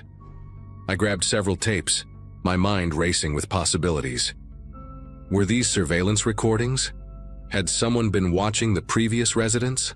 The chair's positioning suddenly made horrible sense. Someone would sit here, facing the wall that separated this room from the hallway, possibly watching or listening to whoever lived in the house. I noticed small holes drilled through the concrete wall at various heights, each about the width of a pencil. When I shined my light through one, I could see straight through into the hallway. They opened up behind picture frames and the thermostat, things you'd never notice unless you were specifically looking for them. My legs felt weak as I realized that this room, this setup, had been deliberately concealed during the recent renovation. Someone had known it was here and had chosen to wall it off rather than remove it, but they'd left everything inside intact. I needed to see what was on those tapes. I grabbed an armful, maybe 15 or 20 of them, and carefully made my way back through the hole in the drywall. My hands trembled as I remembered I had an old VCR in a box in the garage, something I'd kept from my marriage, thinking I might digitize some old family videos someday. It took me 20 minutes to find it and hook it up to the TV in my living room. I started with the oldest tape I could find, dated January 8, 2012. The screen flickered to life with that distinctive VHS quality, grainy and slightly warped. The image showed the interior of my house, but not my house as I knew it. Different furniture, different paint on the walls, but unmistakably the same rooms. The camera angle was from the hallway, looking into what was now my kitchen. A family was eating breakfast, a couple in their 40s and 2 teenage kids. They were just going about their normal morning routine, completely unaware they were being recorded. I fast-forwarded through hours of footage, watching this family's life unfold in rapid motion. Nothing sinister happened, just regular daily activities. I ejected that tape and put in another from 2014. Different family. The house had been redecorated, but again, it was just people living their lives, oblivious to the camera. Then I tried a tape from 2016. This time the house was empty, but I could hear footsteps and occasionally someone would walk past the camera's view. Always the same person, a man in his 60s wearing work clothes, like a maintenance worker or contractor. He would pause sometimes, stand in the hallway for minutes at a time, just breathing. On one tape from November 2016, I heard him speaking, though he wasn't visible on camera. His voice was calm, almost conversational. They painted over the yellow again. The Brennans liked yellow. The new ones won't last long. They never do when they paint over the yellow. I had no idea who the Brennans were or what he meant about the yellow. The most recent tapes were what really disturbed me. Dates from 2022 and early 2023 showed the house during renovation. Workers tearing down walls, installing new fixtures, painting, all recorded from those hidden holes. But in between the construction footage, there were long periods where the house was empty, except for one person. The same older man from the 2016 tapes, but now he looked frailer, more desperate. He would sit in that chair in the hidden room, I could tell by the audio quality and the echo, and narrate what was happening. "They're covering it all up now," he said in one recording from February 2023. 40 years of watching, and they're just going to pretend it never existed. But the room will still be here. The room remembers everything. In the last tape, dated just 1 week before the house went on the market, his voice was different, resigned. The new one will find this eventually. They always get curious about the hallway. When you're watching this, know that I never meant harm. I just needed to document. Some houses have histories that shouldn't be forgotten. 27 Willow Drive has seen 7 families, 3 deaths, 2 births, and 1 murder-suicide that everyone pretends didn't happen. It's all here, all recorded, the truth of this place. I spent the entire night going through more tapes, and the picture that emerged was deeply unsettling. This man, I never learned his name, had somehow been accessing the house for decades, recording the private moments of every family who lived here. He had documented everything: arguments, celebrations, intimate conversations, children growing up, marriages falling apart. But more disturbing were his commentaries about each family, predictions about how long they'd stay, observations about their habits and routines. He'd been right about most of his predictions. The Nguyens lasted exactly 13 months, just as he'd said they would. The Brennans left after their daughter disappeared, something he'd recorded but never reported to anyone. And now here I was, the newest subject of this decades-long surveillance project, living in a house where someone had watched and recorded every single person who'd ever called it home. I called the police that Sunday morning, but their response wasn't what I expected. 2 officers came out, looked at the room, watched some of the tapes, and told me that without evidence of current criminal activity, there wasn't much they could do. The recordings were old, the man in them unidentifiable, and technically no one was being harmed. They suggested I contact the previous owner, but when I did, he claimed complete ignorance about the room. He'd bought the house from an estate sale, he said, and had simply drywalled over what he thought was an old storage area without investigating it. The real estate agent was equally unhelpful. I even tracked down 2 of the families from the tapes. The Nguyens were living in Seattle now, and when I told them about the recordings, Mrs. Nguyen went completely silent before saying, "We always felt watched in that house. That's why we left." She wouldn't say anything more and asked me not to contact them again. In the end, I made my decision. I hired contractors to completely demolish the hidden room, removing every trace of it: the chair, the camera mount, the shelving units. I kept the tapes, though. They're in a storage unit across town, all of them, because destroying them felt wrong somehow. Those recordings are the only proof that some of these events ever happened, especially the things people want to forget. I had the holes in the walls professionally sealed, and the entire hallway restructured, making it properly match the house's dimensions. The contractor who did the work told me he'd seen similar hidden spaces in old houses before. usually Prohibition-era hiding spots or Cold War shelters, but never one set up quite like this. It cost me nearly $10,000, but I sleep better now. Sometimes I still walk through that hallway and remember what was behind those walls, but at least now I know no one is watching. I check though. Every few weeks I tap on the walls, listening for hollow spaces, making sure no new holes have appeared. Because the one thing that still bothers me, the thing that wakes me up some nights, is that I never found out who that man was, or how he was getting in and out of that room for 40 years without anyone noticing. And sometimes when I'm lying in bed at night, I wonder if he's still out there somewhere, maybe in another house, sitting in another hidden room, watching another family who has no idea they're being recorded.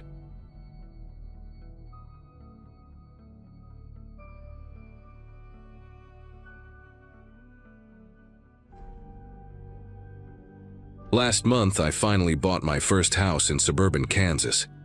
A massive colonial that seemed way too good to be true at just $180,000. The realtor, this overly cheerful woman named Diane, kept mentioning how the previous owner, Mr. Carlson, had suddenly relocated to Switzerland for work and needed to sell immediately. She showed me around the 4 bedrooms, the renovated kitchen with granite countertops, the huge backyard perfect for barbecues, and I remember thinking there had to be a catch somewhere. But the inspection came back clean, just some minor electrical updates needed, and the neighborhood seemed quiet with mostly families and retired folks. I'd been cramped in studio apartments for 8 years since college, saving every penny while working as an IT consultant, and this felt like finally making it. The closing went smoothly, almost too smoothly, with the seller's lawyer handling everything remotely, and I got the keys on a Friday afternoon in late October, when the leaves were just starting to turn. The first few days were perfect, just me unpacking boxes and setting up my home office in what used to be a guest bedroom upstairs. I'd wake up to actual sunlight instead of my neighbor's TV through thin walls, make coffee in my own kitchen without stepping over roommates' shoes, and walk around planning where everything would go. On my 4th day there, I decided to really explore the basement since I needed to set up my workout equipment and maybe create a small workshop area. The basement was already partially finished with drywall on most walls and those interlocking foam floor tiles that the previous owner had installed, which saved me some money. But while measuring the space for my weight bench, I noticed the dimensions seemed wrong compared to the house's footprint above. Walking along the far wall with my tape measure, I discovered that behind a tall metal shelving unit, full of old paint cans, there was another door, painted the same beige as the walls, with a heavy-duty deadbolt that definitely wasn't standard residential hardware. The door wasn't on any of the blueprints I'd gotten during closing, and trust me, I'd studied those papers like my life depended on it, since this was my first major purchase. I pulled the shelving unit away from the wall, the metal legs scraping against the foam tiles and leaving black marks, and found myself staring at this weird industrial-looking door with no handle. Just that massive Medico lock that probably cost more than my monthly grocery budget. The paint job was sloppy around the edges, like someone had tried to make it blend in quickly, and there were scratch marks all around the deadbolt as if previous attempts to open it had failed. I went back upstairs to check the disclosure documents again, spreading them across my kitchen counter next to a cold cup of coffee, but there was absolutely nothing about a storage room or safe room or whatever this was supposed to be. Diane's business card was still stuck to my fridge with a smiley face magnet from the previous owner, so I called her right away, but it went straight to voicemail with a generic message saying she was showing properties and would return calls within 24 hours. That night I barely slept, just lying there in my new king-sized bed thinking about that door and what could possibly need that level of security in a suburban basement. Around 3 a.m. I went back down with a flashlight, even though the basement had working lights, somehow needing that extra brightness while I examined every inch of the door frame. The wood around it was newer than the rest of the basement finishing, maybe installed within the last 2 years based on the color difference, and when I pressed my ear against the metal, it felt cold, much colder than it should have been for an interior door. I tried picking the lock with some old tools from a phase in college when I thought lockpicking would be a cool hobby, but this lock was way beyond my amateur skills. The next morning, Saturday, I drove to Home Depot and bought a cordless angle grinder, safety goggles, and some cutting discs, telling myself I had every right to open any door in my own house, especially one that wasn't even supposed to exist according to the paperwork I'd signed. The grinding took longer than expected, almost 40 minutes of showering sparks and metallic screeching that probably had my new neighbors wondering what kind of lunatic had moved in next door. I had to stop every few minutes to let the tool cool down and wipe the sweat from my forehead, even though the basement stayed oddly cool for late October. When the lock finally gave way and clattered to the floor, bouncing twice on the foam tiles before rolling into a corner, I stood there for a solid minute just staring at the door. The metal was thick, maybe 2 inches, more like something you'd see in a commercial freezer or a bank vault. And as I pulled it open, the hinges groaned like they hadn't moved in months. The smell hit me instantly, this overwhelming mix of industrial bleach, the kind that burns your nostrils layered with something else underneath, something organic and wrong that made me immediately pull my shirt up over my nose. The room beyond was pitch black, and my flashlight beam seemed to get swallowed up by the darkness until I found a pull-chain light switch just inside the doorway. When that single bulb flickered on, casting harsh shadows across maybe 200 square feet of concrete space, I noticed the floor first because it was impossible to miss. Someone had scrubbed it recently. You could see the swirl patterns from aggressive mopping, but they couldn't hide the discoloration in the concrete itself, these dark rusty stains that had soaked too deep to ever come clean. Against the far wall, 2 heavy-duty chains hung from metal brackets that had been drilled directly into the concrete, each ending in what looked like professional-grade shackles, the kind with actual locks built into them. The walls were bare concrete too, unpainted, but covered in these weird scratches at about shoulder height, grouped in sets of 4 parallel lines like someone had been keeping count of something.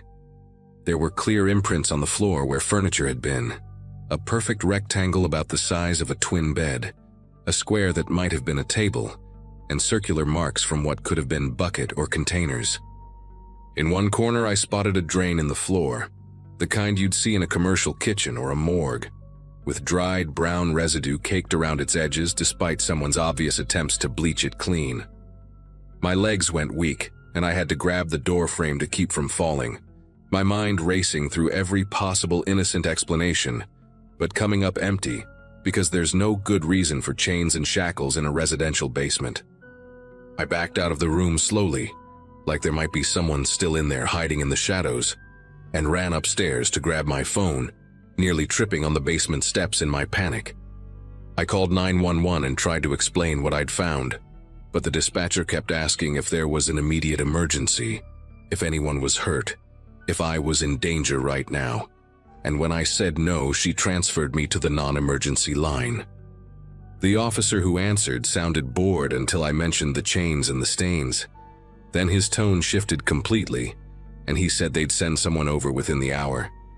While I waited, I stood in my driveway, not wanting to be inside that house, watching normal Saturday activities on my street. Kids riding bikes, someone mowing their lawn, an elderly couple walking their beagle, and wondering how many times they'd passed by while whatever happened in that room was taking place. 2 detectives arrived in an unmarked Crown Victoria, a younger black woman named Detective Washington, and an older white guy named Detective Brenner, who looked like he'd seen enough horrible things to last several lifetimes. They followed me to the basement, both of them putting on latex gloves before we even got to the door, and when Brenner saw the room, he immediately told Washington to call for a forensics team. They asked me to wait upstairs while they photographed everything, and I could hear them talking in low voices, Brenner saying something about checking missing persons from the last 5 years, and Washington responding with, "This looks exactly like the Riverside case." They sealed the room with yellow tape and told me I'd need to find somewhere else to stay for at least a week while they processed the scene, that this was now an active crime scene investigation. Brenner pulled me aside before they left and asked if I'd noticed anything unusual about Mr. Carlson during the sale, if I'd ever actually met him. And when I said everything was handled through lawyers, he exchanged a meaningful look with Washington that made my stomach turn to ice. I spent that night at a Holiday Inn downtown, unable to eat the takeout Chinese food I'd ordered, just sitting on the bed watching the local news to see if my house would show up. Around 10 p.m. my phone rang. It was Detective Washington asking if I could come to the station first thing in the morning to look at some photographs. She wouldn't say what kind of photographs, just that it was important for their investigation, and her voice had this careful, measured quality, like she was trying not to alarm me more than necessary. I didn't sleep at all, just stared at the ceiling thinking about those scratches on the wall, counting in sets of 4, wondering if they were days or weeks or something else entirely. At some point, I grabbed my laptop and searched for Mr. Carlson combined with my house's address, but found nothing except the property records showing he'd bought the place in 2022. Then I tried searching for missing persons in my area, and the results made me close the laptop immediately. 17 people reported missing within a 50-mile radius over the past 3 years, mostly young adults who'd been traveling through or had recently moved to the area. The next morning at the police station, Washington led me to a small interview room with a two-way mirror and a stack of folders on the metal table. She opened the first folder and showed me a photograph of Mr. Carlson from his driver's license, a thin man in his 50s with wire-rimmed glasses and a completely forgettable face, the kind of person you'd pass 100 times without noticing. Then she showed me another photo, this one from a security camera at a hardware store, dated 6 months ago, showing the same man purchasing bleach tarps and a set of heavy-duty chains. The next photo was from a different store, showing him buying the exact same items, and Washington explained they'd found receipts for these purchases going back 2 years, always paid in cash, always at different stores around the state. She asked if I recognized any of the people in the next set of photos, young men and women, all smiling in what looked like social media pictures, all reported missing, and one of them, a guy named Brandon who disappeared 8 months ago, had been looking for cheap housing in the area according to his family. Washington didn't say it directly, but the implication was clear, and she mentioned that the forensics team had found DNA evidence in that room from at least 4 different people. The story broke on the news that afternoon while I was still at the station, and suddenly, my phone wouldn't stop buzzing with calls from reporters, friends who'd seen the story, and my mother in Florida absolutely losing her mind. Washington told me they'd tracked Carlson's lawyer to a firm that didn't actually exist, just a fake website and a rented mailbox at a UPS store paid for with a prepaid credit card. The money from my house purchase had been wired to an offshore account that was emptied within hours of the transfer, and the supposed forwarding address in Switzerland was a vacant office building. They found Carlson's car abandoned at a rest stop near the Canadian border, wiped clean of prints, with a receipt on the dashboard from a bus ticket paid in cash to Montreal dated the day after I closed on the house. Inside the glove compartment, they discovered a burner phone with one saved video, a minute-long recording of that basement room with someone breathing heavily behind the camera, panning slowly across the chains and the stains, while a muffled voice in the background pleaded repeatedly, begging, "Please, I have a family." The FBI got involved at that point, connecting my house to similar properties in 3 other states where hidden rooms had been discovered after sales, all sold quickly below market value by different names that turned out to be aliases.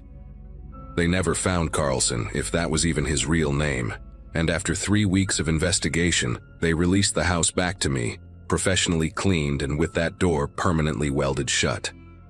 I couldn't bring myself to move back in. The thought of sleeping above that room made me physically sick, so I stayed with my parents while my lawyer fought to get the sale reversed, based on the failure to disclose what was essentially a crime scene. The other buyers from the connected properties formed a support group that I attended once, but hearing their stories, one woman found old Polaroids hidden in her walls, another discovered human teeth in his garbage disposal, just made everything worse.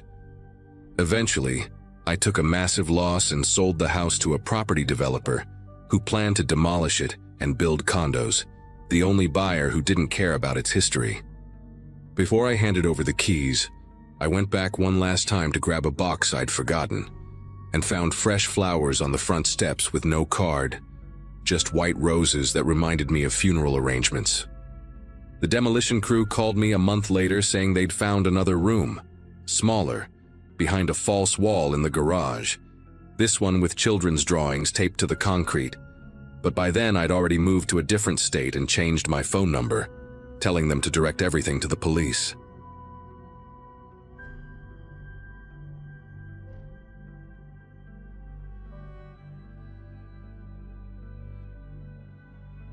August was when I finally moved into my first house after years of apartment living. It was a modest two-bedroom ranch in a quiet neighborhood outside Columbus, Ohio, the kind of place where kids still rode bikes in the street and neighbors actually waved when they saw you. I'd been working as a dental hygienist for 8 years, saving every penny I could, and finding this place felt like winning the lottery. The previous owner, an elderly man named Harold, had passed away 6 months earlier, and his daughter was eager to sell quickly. She practically threw the keys at me during closing, mentioned something about needing to get back to California, and I never saw her again. The house needed work, sure, but nothing I couldn't handle with YouTube tutorials and determination. I remember thinking I'd finally made it, standing in that empty living room with sunlight streaming through dusty windows, inhaling that particular scent of old carpet and fresh possibilities. About 3 weeks after moving in, I first noticed the smell. It started subtle, like maybe I'd forgotten to take out the trash or left wet laundry in the machine too long. That sweet, rotten odor that makes your nose wrinkle involuntarily. I deep cleaned everything that weekend, scrubbed the kitchen until my knuckles were raw, poured bleach down every drain, even pulled out the refrigerator to clean behind it. The smell faded for maybe 2 days before creeping back, stronger this time, and I realized it was definitely coming from the heating vents. Every time the AC kicked on, this wave of stench would drift through the house, thick and cloying, like spoiled meat mixed with something chemical.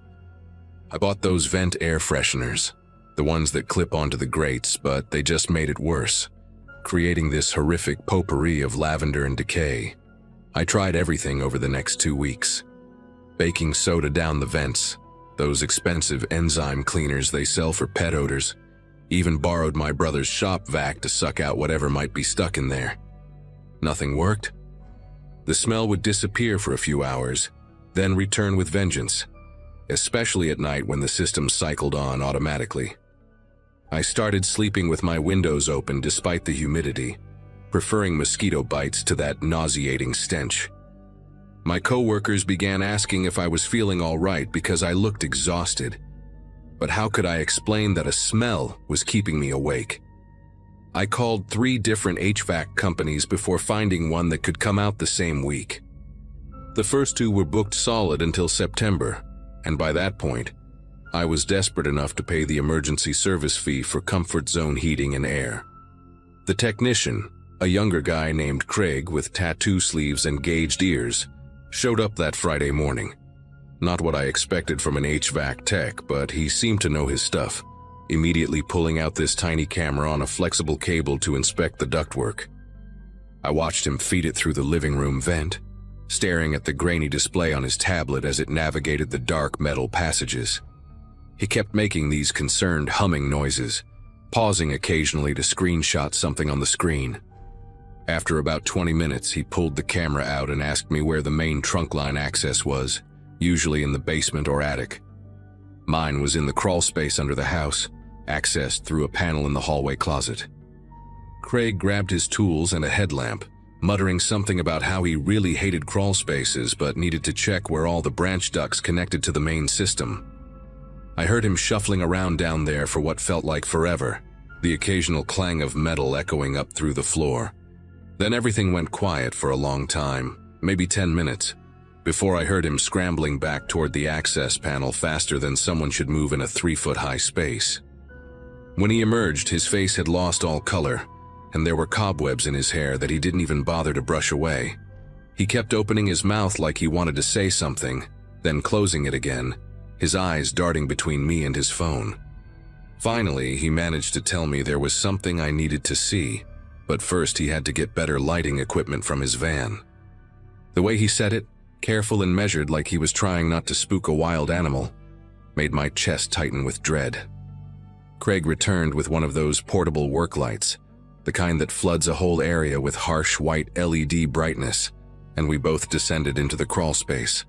I'd never been down there before and immediately understood why he hated these spaces. You had to duck walk or crawl. The dirt floor was covered in thick plastic sheeting that crinkled with every movement, and spider webs hung like curtains from every joist. The smell hit differently down here, more concentrated and mixed with earth and mildew. Craig led me about 15 feet in, where the main duct ran horizontally before branching off to different rooms. He positioned his light to illuminate a section where someone had cut a rectangular access panel into the duct, maybe 18 inches wide, sealed with metal tape that had been peeled back and reapplied multiple times based on the layers of adhesive residue around the edges. Craig pulled on thick work gloves and carefully peeled back the tape, the metallic ripping sound unnaturally loud in the confined space. The smell that escaped made us both gag and pull our shirts over our noses. He angled the work light to shine directly into the opening, and at first I couldn't process what I was seeing. The inside walls of the duct were covered in photographs, dozens of them, all held in place with yellowing Scotch tape. Some were Polaroids, others looked like they were printed from a computer, and a few were those old film prints with the white borders and dates stamped in orange numbers on the bottom. Craig reached in with a telescoping grabber tool and carefully removed one, holding it under the light. It showed my bedroom, taken from the exact angle where the vent would be, with my new bedding clearly visible. The photo couldn't have been more than 2 weeks old. My whole body went rigid as the implications sank in. Craig started pulling out more photos, laying them on the plastic sheeting in rows. There were pictures of every room in my house, all taken from vent height, spanning what looked like years based on the changing furniture and decorations. Some showed Harold's belongings from before he died, outdated wallpaper and that floral couch I'd seen in the estate sale photos. Others showed the empty rooms during the selling period.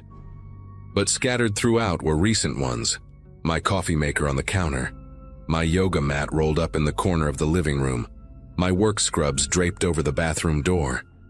Someone had been documenting this house's interior for years, and they hadn't stopped when I moved in. Craig found more as he swept his light deeper into the duct. Photos of meals on the dining table, of mail stacked on the entryway console, of my laptop open on the couch. The worst part wasn't just the photos themselves, but what Craig discovered when he reached further into the duct with his camera. Behind where the photos were taped, someone had installed a series of small holes drilled through the bottom of the ductwork, each one perfectly aligned with the vents in my rooms. They weren't original to the system. The metal shavings were still scattered inside, some rust-free and shiny, meaning some were recently drilled. Each hole was about the size of a nickel, just large enough for someone to feed something through. Craig pulled out his phone and started recording everything, telling me this was evidence for the police. He found something else too. Strips of fabric, maybe torn from old clothes or sheets that had been tied to thin wire and dangled through those holes into the vents. They were soaked with something dark and putrid, the source of the smell. When Craig tugged on one wire, it ran along the entire length of the main duct, suggesting someone could pull these strips back and forth through the system from a single access point. We called the police from the crawl space because I refused to be alone in that house for even the few minutes it would take to get upstairs. 2 officers arrived within 20 minutes, though it felt like hours crouched there in the dirt with Craig, both of us staring at that open duct like something might crawl out. The older officer, Detective Ruiz, immediately called for additional units and a forensics team when he saw the setup. They spent the next 6 hours documenting everything, removing all the photos as evidence, and discovering more modifications to the ductwork that neither Craig nor I had noticed. There were tiny mirrors positioned at certain angles, additional wiring that didn't belong to any HVAC system, and in one section, what looked like a crude pulley system made from fishing line and paper clips. The detective kept asking me about Harold, his daughter, previous visitors to the house, anyone who might have had access during the estate sale or closing process. They never found who did it. The investigation revealed that the modifications to the ductwork went back at least 15 years, based on the different types of tape and materials used. Some of the oldest photos showed a family I didn't recognize, presumably the people who lived there before Harold bought the place in 2008. Detective Ruiz had a theory that someone had been using the crawlspace access for years, possibly someone who had worked on the house at some point and kept a key or knew about a way in. They found evidence of a makeshift living area in the farthest corner of the crawlspace: energy bar wrappers, water bottles, a folded tarp that might have been used as bedding. The forensics team said based on the dust patterns, someone had been there as recently as a few days before Craig opened that duct. They also discovered that one of the basement windows had been modified with a special latch that looked locked from the outside but could be opened with the right tool. Whoever it was had probably been coming and going for years, across multiple owners, documenting the lives of everyone who lived above. I moved out that same night, stayed with my brother and his family for 3 weeks while I broke my lease and found a new place. The real estate agent understood given the circumstances, and Harold's daughter was horrified when the police contacted her. She remembered her father complaining about odd noises and smells in his final years, but everyone had attributed it to his declining health and mild dementia. The house is still on the market.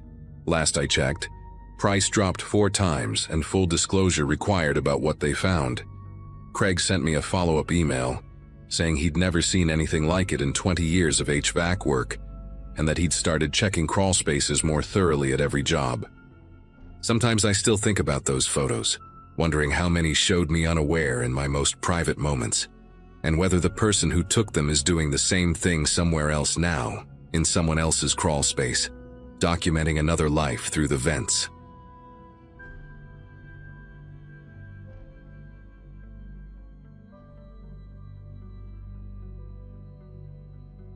I never thought digging up my backyard would change everything about how I see my own home.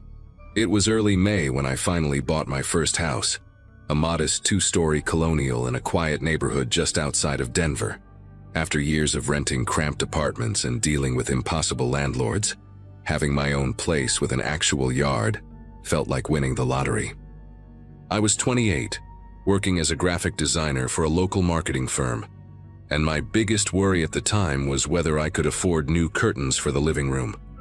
The previous owners, an elderly couple named the Fosters, had left the place in decent shape, but the backyard was overgrown with weeds that reached almost to my knees. That Saturday morning, armed with gardening gloves and more enthusiasm than skill, I decided to tackle the jungle that would eventually become my vegetable garden. The soil was surprisingly soft from the spring rains, and I was making good progress clearing out the weeds near the back fence when my trowel hit something hard about 8 inches down. At first, I figured it was just another rock. I'd already found dozens of them. But when I brushed away the dirt, I saw a corner of clear plastic, the heavy-duty kind people use for freezer bags. Inside the plastic, I could make out something rectangular and black. My first thought was that maybe the Fosters had buried some old documents or valuables, though that seemed odd. I carefully dug around the package, which was about the size of a paperback book, and wrapped multiple times in plastic bags sealed with duct tape. When I finally pulled it free and peeled away the layers, my heart started racing a bit faster. It was a smartphone, one of those newer Samsung models, completely pristine like it had just come out of the box. The smart thing would have been to turn it into the police right away, but curiosity got the better of me. I mean, who buries a perfectly good phone in their backyard? The device was dead, obviously, but I had a drawer full of old charging cables from previous phones. After cleaning off the dirt and moisture from the plastic wrapping, I brought it inside and plugged it into my kitchen outlet. While it charged, I made myself a sandwich and tried to think of logical explanations. Maybe someone dropped it during a party, and the Fosters just accidentally buried it while doing yard work. But the deliberate wrapping made that theory fall apart. After about 20 minutes, the screen flickered to life with that familiar Samsung logo. The phone was locked naturally, requiring a PIN I didn't have. But what made me stop chewing mid-bite was the lock screen wallpaper. It was a photo of my house, taken from the street, showing my bedroom window on the second floor. The timestamp in the corner of the photo showed a date from 2 weeks before I'd moved in, back when the house was supposedly empty after the Fosters had already moved to their retirement community in Arizona. I stared at that screen until it went dark again, trying to process what I was seeing. The angle of the photo was specific, taken from across the street, probably from the sidewalk near where Mrs. Jeffries, my neighbor, had her prized rose bushes. But what really made my skin prickle was a detail I hadn't noticed at first. In the photo, there was a shadow in my bedroom window, just the vague outline of someone standing there, watching. I tapped the screen to wake it up again, zooming in as much as the lock screen would allow. That's when the phone vibrated with an incoming text message. The preview showed on the screen without needing to unlock it. "You shouldn't have moved back." I nearly dropped the phone right there in my kitchen. The message came from an unknown number, just a string of digits with a local area code. Before I could even think about what to do, another message popped up. "The garden remembers everything." Then another. "Check under the oak tree next." My breathing got shallow and quick, and I had to sit down at my kitchen table to steady myself. The rational part of my brain kept insisting this had to be some kind of prank, or maybe messages meant for whoever owned this phone before. But how could anyone know I'd found it? How could they know I'd charged it right now at this exact moment?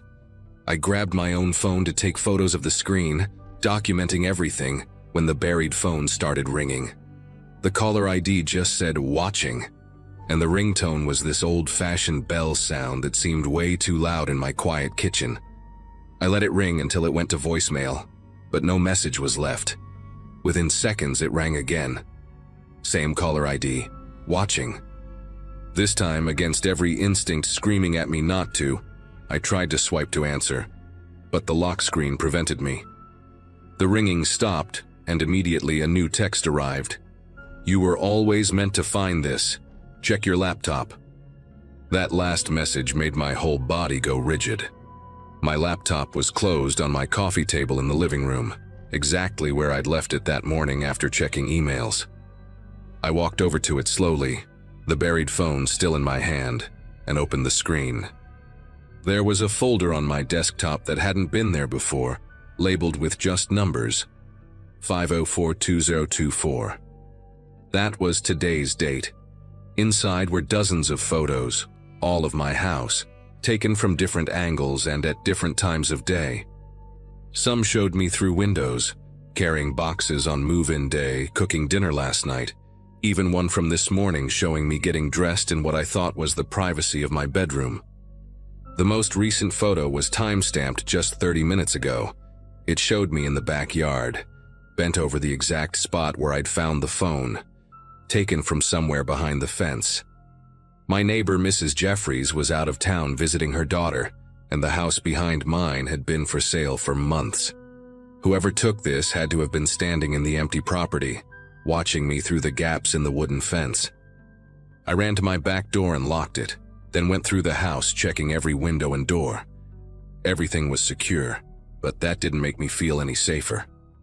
The buried phone buzzed again. "Your mother lived here in 1997. Did she tell you what she did?" This message hit different than the others. My mom had never mentioned living in Colorado, let alone in this specific house. She'd always told me she grew up in Michigan and moved to Texas after college, where she met my dad. I called my mom immediately, trying to keep my voice steady when she answered. I asked her casually if she'd ever lived in Denver before, maybe when she was younger. There was this long pause, the kind that tells you everything before words do. She finally asked me why I was asking, and when I mentioned the address of my new house, she went completely silent. After what felt like forever, she said we needed to talk, but not over the phone. She was booking a flight and would be there tomorrow morning. When I pressed her for answers, She just kept repeating that I needed to leave the house right now, stay in a hotel, and wait for her. The terror in her voice was something I'd never heard before. My mother, who was always the calmest person in any crisis, sounded absolutely petrified. Before hanging up, she made me promise not to dig anywhere else in the yard and to definitely not go near the oak tree in the back corner.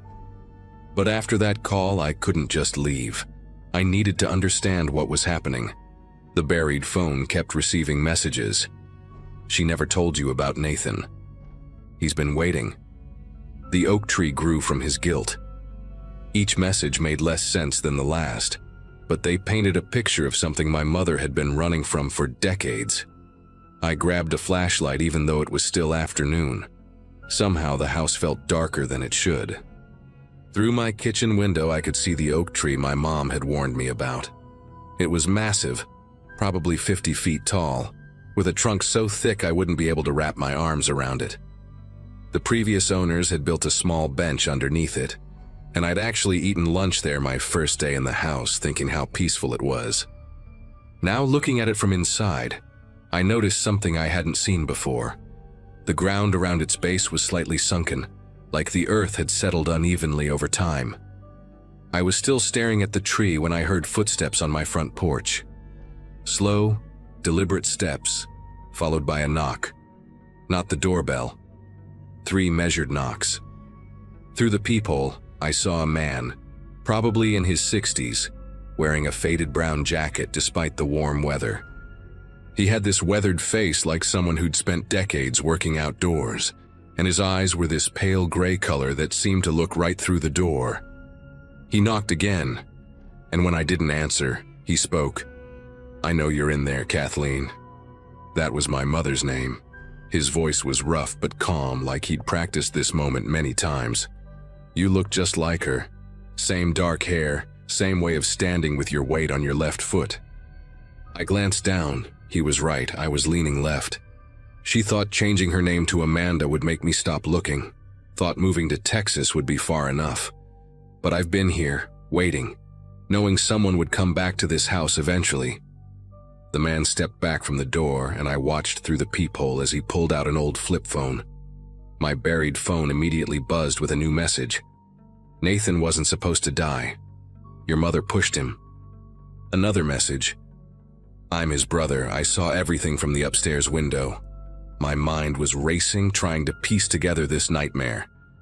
The man continued talking, his voice carrying through the door. She was 17, pregnant, scared. Nathan wanted to keep the baby, wanted to marry her, but Kathleen had other plans, didn't she? They argued by the oak tree that night. She said he fell, hit his head on a rock, but I saw her put her hands on his chest. I saw the push. He paused, and I could hear him breathing heavily. My parents believed her story. Everyone did. Poor, sweet Kathleen, the minister's daughter. They helped her bury him right there, under where that oak tree grows now. Helped her leave town, start fresh. But Nathan deserves justice. I grabbed my phone and dialed 911, but the man must have heard me because he said, "Go ahead, call them. I'll tell them about the body under the tree. I'll tell them who put it there. Your mother might have been a minor then, but murder has no statute of limitations." My finger hovered over the call button. Everything made horrible sense now. Why my mother had been so desperate for me to leave. Why she'd hidden her past so completely. The man walked off my porch, but before leaving he called out, "I buried that phone 2 weeks ago when I heard someone bought the house. Wanted you to understand what this place really is. I'll give you and Kathleen 24 hours to decide. Either she comes back and faces what she did, or I make sure everyone knows the truth about Nathan's death. The DNA testing they have now? That body will tell its own story." I watched him walk down my driveway and get into an old pickup truck. The license plate was from Nebraska, mud-covered but visible. As soon as his truck disappeared around the corner, I threw clothes into a bag and got in my car, calling my mom as I drove to tell her he'd found us. My mother met me at a diner halfway between Denver and the airport. When she walked in, She looked older than I'd ever seen her, like she'd aged years in the hours since our phone call. We sat in a corner booth, and she told me everything. She had been Kathleen Foster. Yes, same last name as the elderly couple who'd sold me the house. They were Nathan's parents. The sick irony of me randomly buying that exact house wasn't random at all. Nathan's brother, Glenn, had been tracking our family for years through social media, public records, little digital breadcrumbs we never knew we were leaving. When the house went on the market after his parents died, he'd somehow manipulated the listing, made sure it appeared in my searches, even had someone at the real estate office steer me toward it. My mother explained that Nathan's death truly had been an accident. He'd been drunk, aggressive, grabbing at her when she tried to leave. She'd pushed him away in self-defense, and he'd fallen backward, hitting his head on a garden stone. But in 1997, in a small religious town, a pregnant teenager's word against a dead boy's memory wouldn't have meant much. Nathan's parents had helped cover it up not to protect her, but to protect their own reputation. We went to the police together that night. My mother told them everything, and they took her statement with surprising compassion. Turns out, Glenn had been harassing other people too. Nathan's old girlfriends, anyone connected to that time. The police had a file on him already. When they searched the property the next day, they did find remains under the oak tree, but the forensic evidence actually supported my mother's story. The angle of the skull fracture, the position of the body, all consistent with a backwards fall. Glenn was arrested for stalking, harassment, and criminal trespass. He'd been living in that empty house behind mine, had installed cameras, had been the shadow in my bedroom window that day he took the photo. The phone was his attempt at psychological torture, a way to make someone else feel the fear he imagined his brother had felt. My mother wasn't charged. The prosecutor said that even if they could prove manslaughter after all these years, she'd been a minor acting in self-defense. I never went back to that house, lost my down payment, but some things aren't worth salvaging. Mom and I are closer now, though. Secrets have a way of poisoning everything they touch, and finally having the truth out, as horrible as it was, somehow made us both free.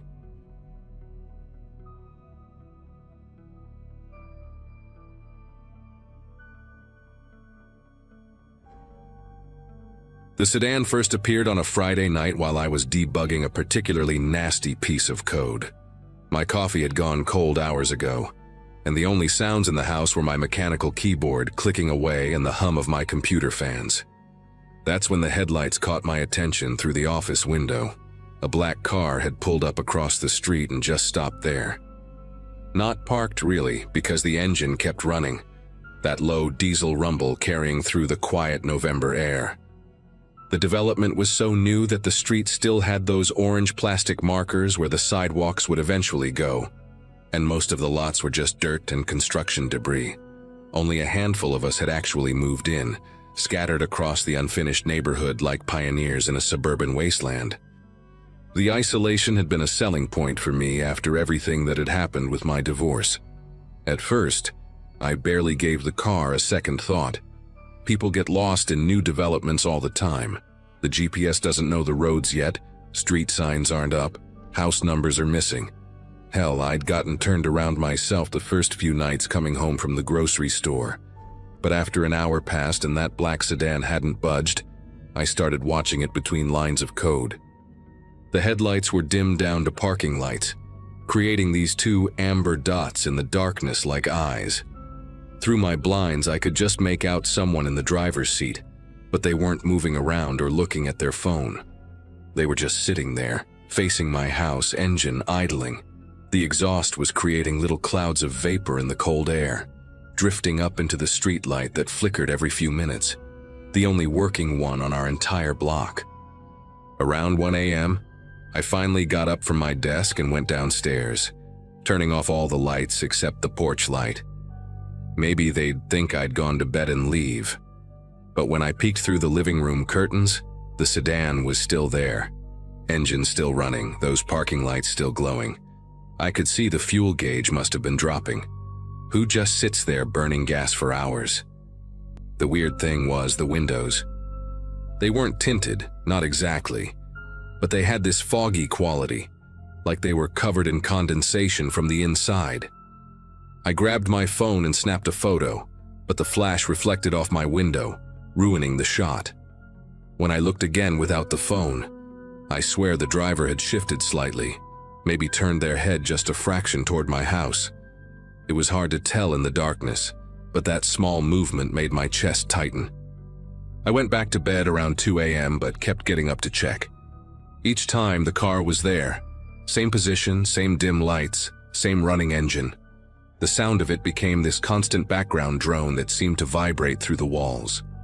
Finally, around 5:45 a.m., just as the sky was starting to lighten, I heard the engine rev slightly and looked out to see the sedan pulling away, slow and deliberate, no rush at all. It didn't turn around or go to any of the other houses. It just drove straight down the road until it disappeared where the pavement ended and the construction zone began. I tried to get the license plate, but there was mud caked over it, probably from driving through the unpaved sections of the development. That detail bothered me more than it should have. It seemed intentional. Saturday came and went without incident. I almost convinced myself it had been a one-time thing. Maybe someone casing the construction sites for tools or copper wire to steal. But that night, 11:30 p.m. sharp, I heard it before I saw it. That distinctive diesel engine sound crawling up the street. I rushed to the window and watched the same black sedan pull into the exact same spot, like it was hitting a predetermined mark. This time I was ready with binoculars I'd dug out of a moving box. The driver was wearing a baseball cap pulled low and what looked like a winter coat with the collar up, even though it wasn't that cold. I couldn't make out facial features, but I could see their hands on the steering wheel. They were wearing those black leather driving gloves, the kind with the little holes over the knuckles. They never moved their hands, just kept them at perfect 10 and 2 position for hours. By the 4th night, I'd had enough. I called the non-emergency police line around midnight, explaining the situation to a bored-sounding dispatcher. She said they'd send a patrol car to check it out. 20 minutes later, I saw the police cruiser approaching from the opposite direction. But here's the thing that still makes no sense to me. The second those police lights came into view, before they were even close, the sedan's engine went quiet. Not like it drove away, but like it had never been running at all. When the cops pulled up next to it, their spotlight revealed an empty car. No driver. The officers got out, walked around it, tried the doors, locked, and ran the plates. They knocked on my door and told me the car was registered to someone named Walter Simmons who lived 3 towns over. They'd give him a call in the morning about abandoned property. When I insisted someone had been sitting in it just minutes ago, they looked at me like I'd been drinking. The cops left, but the sedan stayed. Just sitting there, dark and silent now, like a dead thing. I watched it for another hour, waiting for someone to come back to it, but nothing. Eventually, exhaustion won and I went to bed. The next morning, I woke up around 7 a.m. to use the bathroom and looked outside. The car was gone. No tow truck had come, I would have heard it, but what I found when I went to get my mail made my knees go weak. Fresh tire tracks in the frost-covered grass led from where the sedan had been parked right up to my mailbox. Not the driveway, but straight across my lawn, like someone had driven up just far enough to reach the mailbox from their driver's side window. The tracks were deep, deliberate. Inside the mailbox, on top of my electric bill and some junk mail, was a folded piece of paper. Plain white, nothing special. The message was typed, not handwritten. "We're not watching you. We're waiting." I stood there in my pajamas and slippers, holding that note while my breath came out in quick puffs in the morning cold. Waiting for what? I looked around the empty development, at all the half-built houses with their exposed lumber and tarped roofs. No one was around. No construction crews yet, no neighbors visible. I went inside and locked the door, then called the police again. The same dispatcher from the night before sounded even less interested when she heard my voice. She said I could come file a report if I wanted, but without any actual threat or crime, There wasn't much they could do. I took photos of the tire tracks and the note, then spent the rest of the day installing a security camera system I ordered with overnight shipping. The whole time I worked, I kept thinking about that word, waiting. It implied something was going to happen, something they were expecting or preparing for. That night, 11:30 p.m. came and went with no sedan. I sat in my dark living room, watching the security camera feed on my laptop, but the street remained empty. Same thing the next night, and the next. After a week of quiet, I started to relax, thinking maybe the note had been some sick prank, or the cameras had scared them off. I even laughed about it with my brother on the phone, calling it my weird suburban stalker phase. But on the 10th night, a Wednesday, something different happened. I was already in bed when my phone buzzed with a motion alert from the cameras. I checked the feed and nearly dropped the phone. It wasn't the sedan this time. It was a white van, no windows in the back, parked in the same exact spot. But that wasn't what made me grab my baseball bat and creep downstairs. It was the fact that my porch light was on, and I knew, absolutely knew, I had turned it off before bed. I stood in my dark kitchen, peering through the window at that van. The engine was running just like the sedan used to do, exhaust visible in the cold air. But this time I could see movement inside. Multiple shapes, maybe 3 or 4 people. They weren't trying to hide. One of them was holding something up to the windshield, and it took me a second to realize it was a camera with a long lens, pointed directly at my house. My security system was recording them while they were recording me. The thought made me feel sick, like I was trapped in some kind of twisted game. Then the side door of the van slid open, and someone stepped out. They were wearing dark clothes and a ski mask, but it was their walk that terrified me.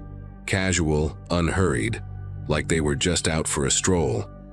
They walked to the edge of my property, stopped at the exact point where my lawn met the street, and just stood there, waiting. I called 911 this time, not the non-emergency line. I told them someone in a ski mask was standing at the edge of my property, that there was a van full of people watching my house. The dispatcher said units were on the way, stay inside, don't confront them. But as I waited, phone in one hand and bat in the other, the masked figure suddenly raised their arm and waved at me. A slow, deliberate wave like they could see me perfectly in the dark kitchen. Then they turned and walked back to the van, got in, and the vehicle pulled away at a normal speed, no rush, no panic. They turned left at the end of the street, heading toward the finished part of the development. When the cops arrived 8 minutes later, I showed them the security footage. Clear as day, there was the van, the person in the mask, everything I described. The officer, a younger guy named Daniels, actually looked concerned. He called for backup and they searched the neighborhood for the van. They found it 2 streets over, parked in the driveway of an empty house that was for sale. The van was unlocked, keys in the ignition, engine still warm. Inside, they found professional camera equipment, dozens of photos of my house from different angles and times of day, and a folder with printouts from public records, my name, my divorce filing, my mortgage information, everything you could find online if you knew where to look. But the most disturbing thing was a calendar with dates marked in red, starting from the day I moved in.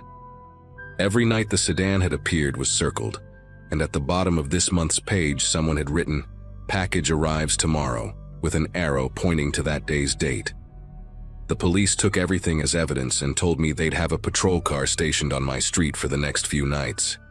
Officer Daniels gave me his card and told me to call immediately if anything else happened. I didn't sleep that night. I sat in my living room with every light in the house on, watching the patrol car parked outside, refreshing the security camera feed every few minutes.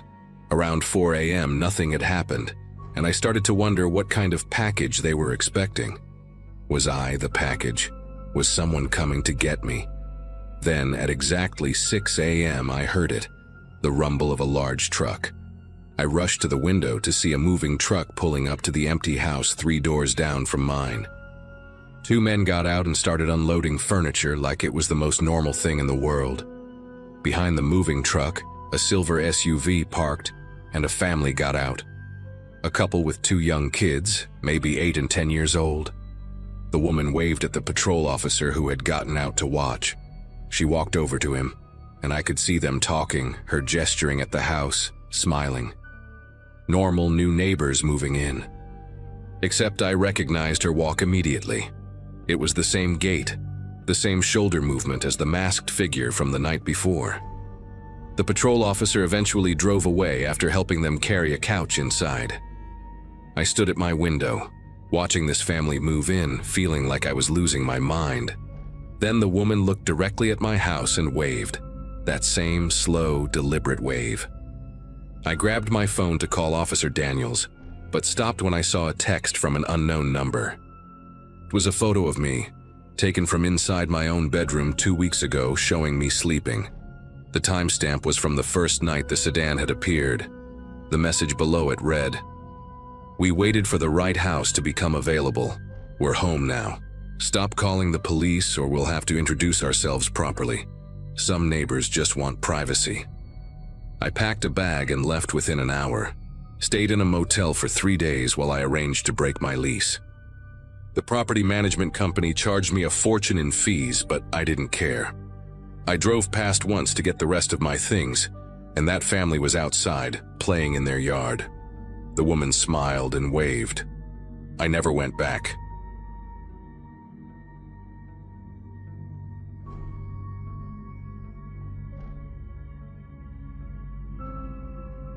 The gravel trucks woke me up every morning at 6:15 sharp, dumping their loads in the empty lots around my house, while I tried to make coffee in a kitchen that still smelled like fresh paint and sawdust.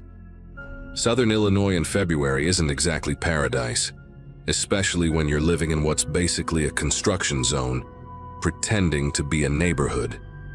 Only 5 houses stood completed in the entire development, scattered across 200 empty lots like forgotten game pieces on a board nobody wanted to finish playing. Mine sat at the edge of everything, backed up against a field of dead corn stalks that rattled in the wind at night. The construction crews treated my driveway like their personal parking lot during the day, their music blasting from truck radios while they framed houses that wouldn't have families in them for months. But after 5 o'clock, when their trucks rumbled away down the unfinished access road, the silence would roll in thick and heavy, broken only by the plastic sheeting that snapped against the skeletal frames of half-built homes whenever the wind picked up. I'd been there 16 days when the watching started, though I didn't know that's what it was at first. That Monday night, a sound pulled me from sleep, deliberate, measured crunching on the loose gravel outside my bedroom window. Not the scattered noise of a raccoon or stray dog, but something with purpose, with weight behind each step. Through the gap in my curtains, I saw her standing at the property line where my temporary orange mesh fence met the emptiness of the next lot. A woman in a heavy coat that hung past her knees, dark hair matted against her skull like wet newspaper, just standing there in the darkness facing my house. The security light from the model home 3 lots down barely reached her, casting just enough glow to show she wasn't moving, wasn't swaying, wasn't doing anything except standing perfectly, unnaturally still with her arms hanging straight at her sides like someone had positioned her there and walked away. I watched her for maybe 10 minutes, waiting for her to do something, anything. Check a phone, shift her weight, turn her head, but she remained frozen in place like she'd grown roots into the gravel. The logical part of my brain kept suggesting explanations. Maybe she lived in one of the other finished houses and couldn't sleep. Maybe she was having some kind of episode. Maybe she was drunk and confused about where she lived. But none of that explained why she picked my fence, my window, or why she stood with that terrible stillness that made my chest tight with a fear I couldn't name. Eventually, I convinced myself to go back to bed, pulling a pillow over my head to muffle the sound of wind through the cornstalks. When my alarm went off at 7, I immediately checked the window. She was gone, but the gravel where she'd stood looked disturbed, pressed down in 2 perfect boot prints like someone had stood there for hours, shifting just enough to sink into the stones. The next night, I stayed awake on purpose, laptop open on my bed, pretending to work on spreadsheets while really watching the window. Around 1:40, the crunching started again, slower this time, more deliberate, like someone savoring each step. She appeared at the fence line first, that same heavy coat making her look like a dark pillar against the empty lot. But then she started walking forward. Not toward my front door or driveway, but straight toward my bedroom window, stopping maybe 10 feet away this time. Close enough that I could see her face wasn't young or old, just weathered in a way that made it hard to place her age. Her eyes stayed fixed on my window even though my lights were off and she couldn't possibly see me through the curtains.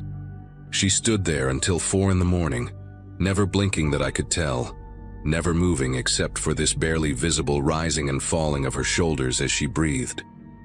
The worst part was her mouth.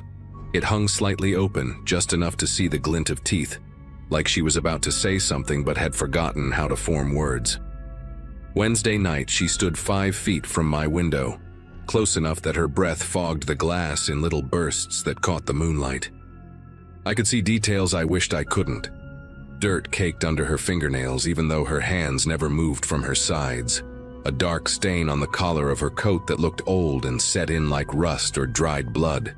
And her eyes, which I realized weren't actually looking at my window but through it, focused on something beyond the wall, like she could see straight into my bedroom. I called the police that night, whispering into my phone while she stood there breathing against my window. They sent a patrol car around 3:30, and when the headlights swept across my yard, she simply turned and walked into the empty lot, disappearing between the lumber stacks and porta potties before the officer even got out of his vehicle. He knocked on my door, took some notes about a suspicious person, and suggested maybe it was someone from the construction crew checking on equipment.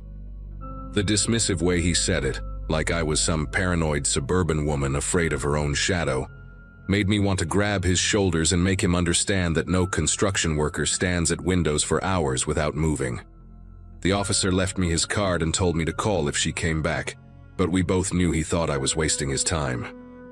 After he drove away, I walked around my house with a flashlight checking the windows, and that's when I found them. Boot prints in the gravel, dozens of them, circling my entire house like she'd been walking rounds while I slept. But the thing that made my knees go weak was realizing the prints went right up to every window, not just my bedroom.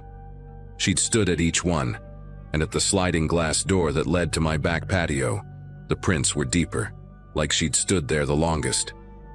Some of the prints overlapped, creating this chaotic pattern that reminded me of dance steps or someone pacing while working through a problem in their head. I followed them with my flashlight until they led to the edge of my property, then continued in a straight line through the empty lot, past the construction equipment, and disappeared into the darkness where the streetlights hadn't been installed yet. I didn't sleep the rest of that night, just sat in my living room with every light in the house blazing, and a kitchen knife on the coffee table that I knew wouldn't help, but made me feel less helpless. When the construction crews rolled in that morning, I practically ran outside to talk to the foreman, a guy named Vince who always had drywall dust in his beard and a Red Bull in his hand. I told him about the woman, showed him the boot prints that were already being scattered by workers walking through them, and asked if any of his crew had seen someone matching her description hanging around the site after hours. Vince scratched his beard, leaving white streaks on his cheek, and called over 2 of his guys who'd been there the latest the night before. They hadn't seen anyone, but one of them, a younger guy with paint-stained jeans, mentioned finding weird stuff around the site recently. Tools moved from where they'd been left, lunch coolers opened and searched through, and strangest of all, someone had been using the porta potty in the middle of the night, but leaving muddy boot prints all over the seat, like they'd been standing on it to look out the ventilation slot at the top. The foreman promised to keep an eye out and said he'd have security check the site more often, but I could tell he was just humoring me like the cop had. That night, Friday, I set up my laptop to record through the window, thinking if I had proof, someone would have to take this seriously. The woman showed up earlier than usual, around 11:30, and this time she didn't stop at 5 feet or even 3 feet from my window. She pressed herself against the glass, her palms flat against it, leaving greasy prints as she slowly dragged them down. Her mouth moved constantly now, not like she was talking, but like she was chewing something, working her jaw in these exaggerated motions that made her whole face contort. I could hear her through the glass. Not words, just this wet, rhythmic sound like someone eating soup with their mouth open. She stayed like that for 6 hours straight, never taking her hands off the glass, never stopping that horrible chewing motion. And when she finally pulled away just before dawn, she left behind not just handprints, but a long smear of saliva on the window where her mouth had been pressed against it. Saturday morning, I packed a bag and decided to stay at a motel for the weekend, but first I needed to show someone the recording. The laptop had captured everything. Her approaching in the darkness, pressing against the window. Those 6 hours of her standing there, making those wet sounds with her mouth. But when I tried to email the file to my sister, to the police, to anyone, the video showed up corrupted on their end. Just static and digital noise, even though it played fine on my laptop. The police officer from Wednesday, when I called him directly, said without evidence there wasn't much they could do except increase patrols, and I could hear in his voice that he'd already written me off as another anxiety case. I drove to the motel anyway, paid for 2 nights, and tried to convince myself that maybe she was just some mentally ill homeless woman who'd fixated on my house for whatever reason, that she was harmless, just confused. But I kept thinking about those boot prints on the toilet seat, about her standing on it to watch the construction site, to watch my house from a different angle, planning something I couldn't understand. Sunday night I couldn't stand it anymore. The not knowing was worse than facing whatever she wanted. I drove back to the house around 10 o'clock, parked down the street where she wouldn't see my car, and crept through the empty lots toward my backyard. The construction site felt different in the darkness, all those half-built frames looking like skeletons reaching up from the ground, and every sound made me want to run back to my car. But I needed to see what she did when she thought I wasn't there. I positioned myself behind a stack of lumber where I could see my bedroom window clearly, and I waited. She came at midnight exactly, but not from the direction I expected. She emerged from inside the unfinished house directly behind mine, crawling out through what would eventually be a kitchen window. She'd been in there the whole time, maybe for days, just 30 feet from where I slept. This time she didn't just stand at my window. She tried the locks on my doors, ran her fingers along the window frames looking for weak points, and even climbed onto my roof to check the attic ventilation. I recorded everything on my phone this time, making sure to save it to the cloud immediately. And that's when I noticed something that made everything click into place. When she climbed down from my roof, she pulled something from her coat pocket. A realtor's lockbox key, the kind they use for showing houses. She went to the unfinished house next door, opened the temporary door with practiced ease, and disappeared inside. I heard drawers opening, the sound of running water even though the plumbing wasn't connected yet, and realized she'd been living in these shells of homes for who knows how long, moving from one construction site to another, using the empty houses like her personal network of hiding spots. The next morning, Monday, when the crews arrived, I was already there with my phone, showing Vince and then the police the video of her with that lockbox key. Turns out she was a former real estate agent named Judith Harmon, who'd lost her license 3 years ago after multiple complaints about her entering clients' homes without permission, standing in their bedrooms while they slept, leaving strange items in their dresser drawers, locks of hair, teeth, fingernail clippings, things that belonged to other people. The police found her that afternoon in the unfinished house behind mine, surrounded by notebooks filled with detailed observations about me and the other residents. When we left for work, when we turned our lights off, which windows we left unlocked, what we threw in our garbage. She documented everything in tiny, cramped handwriting that covered every inch of paper, even the margins. They also found my missing mail, some clothes I thought the dryer had eaten, and dozens of photos of me taken through my windows that she'd printed out at the library and annotated with times and dates. She didn't resist when they arrested her, just kept making that chewing motion with her mouth, and as they led her past me to the patrol car, she finally spoke. Her voice came out hoarse and wet, like she hadn't used it in weeks.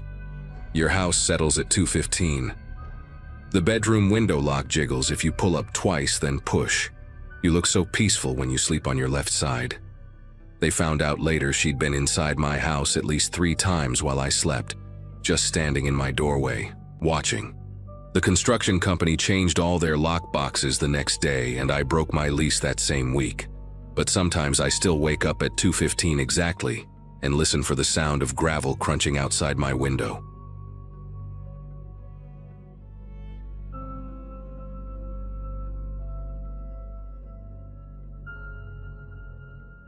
Started on a quiet weekend after we'd finally settled into that old rental house near the edge of town. My roommate Claire and I had just finished our second semester at community college and were desperate for something cheap enough to split. The house looked fine from the outside, small, beige siding, creaky porch, but the rent was suspiciously low. Still, when you're living off part-time paychecks and instant noodles, you take what you can get. We convinced ourselves the uneven floors and that faint, musty smell were just signs of character. The landlord, a man named Mr. Henley, barely said 10 words during the walkthrough. He handed us the keys, muttered something about the place being old but sturdy, and left before I could ask about the patch of fresh paint behind the laundry area. We didn't think much of it then. Over the next week, we tried making the house feel like ours, hung string lights, deep cleaned every surface, and laughed about how creepy it felt at night when the pipes groaned. But there was always this subtle, stale odor that no amount of air freshener could cover. One Saturday morning, Claire decided to move the washing machine to clean behind it. The thing was ancient, rusted around the base, and it took both of us straining to push it forward. When we finally did, a puff of dust rose into the air, and that's when I noticed the outline of a small, square panel on the wall. The paint around it was a slightly different color, like someone had covered it hastily. A tiny padlock dangled from a latch near the bottom. Claire tapped on it with her knuckle, and the hollow sound that came back sent a strange chill through me. We didn't have the key, obviously, but Claire was determined to see what was behind it. She grabbed a flathead screwdriver and started working the lock loose while I held the flashlight. The metal creaked, scraped, and finally snapped open after several tries. When she pulled the panel off, stale air rushed out, cold and heavy, like it had been sealed for years.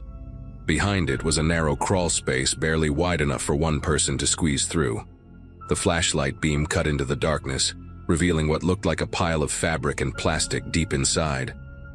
For a second, I thought it was just old insulation or junk from the previous tenants. Then I saw a blanket, wrinkled, and still shaped like someone had just been lying under it. Claire thought it was hilarious at first, joking that we'd found a secret bunker. She shoved the flashlight further inside while I crouched beside her, half curious, half uneasy. The beam landed on scattered items: a crumpled fast food bag, an empty water bottle, a stack of magazines warped from moisture. None of it looked decades old. I remember noticing the expiration date on a granola wrapper. It was from only a few weeks earlier. My laugh came out short and nervous.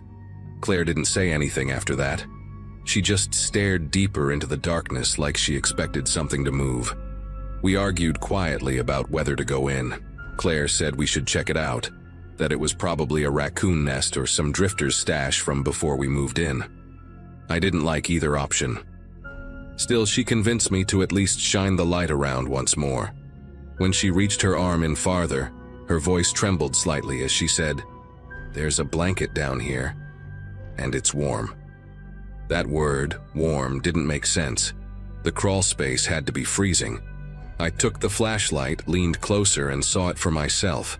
A faded blue blanket bunched up like a cocoon, a dent in the middle where someone's body might have rested not long ago. We both backed away, leaving the panel open. The air in the laundry room suddenly felt heavier, like the walls were holding their breath. Claire wanted to call the landlord, but I insisted we call the police first. She hesitated, worried we'd sound ridiculous, but the idea of that warm blanket sitting there made my voice crack when I told her I wasn't spending another minute in that room. While she called, I stood in the hallway, staring at the washing machine we'd pushed aside, expecting to hear something crawling beneath the floorboards. The police arrived faster than I expected. 2 officers who looked equally tired and skeptical.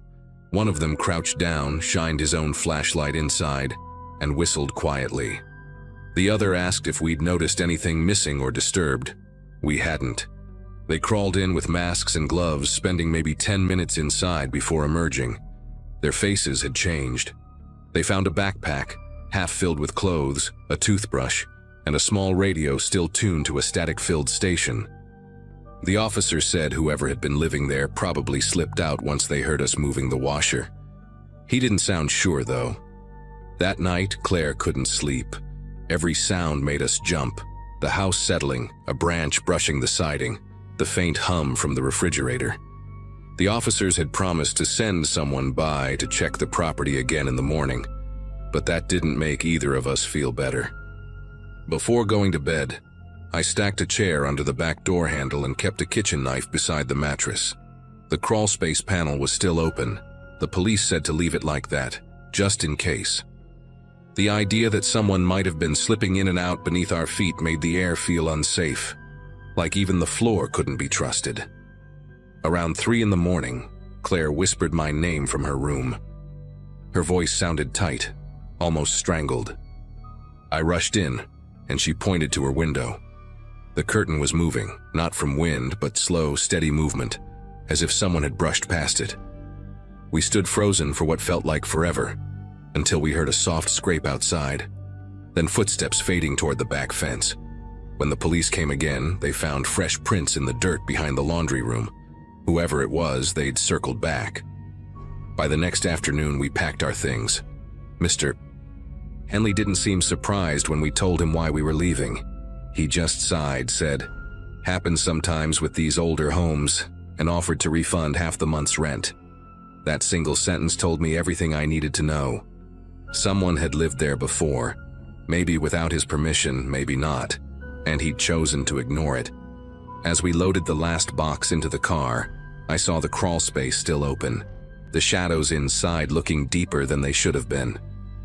A few weeks later, the police called. They'd found signs of multiple entries under the house, handmade shelves, scattered clothes, and a sleeping bag buried under the floorboards near the kitchen. No fingerprints matched anyone in their system. They said whoever had been there probably moved on. But sometimes I dream about that blanket, the dent where a body used to be, and how the air that came out felt alive. It's been years, and I still can't do laundry in silence. Every time I hear the machine hum, part of me wonders if something underneath is listening back.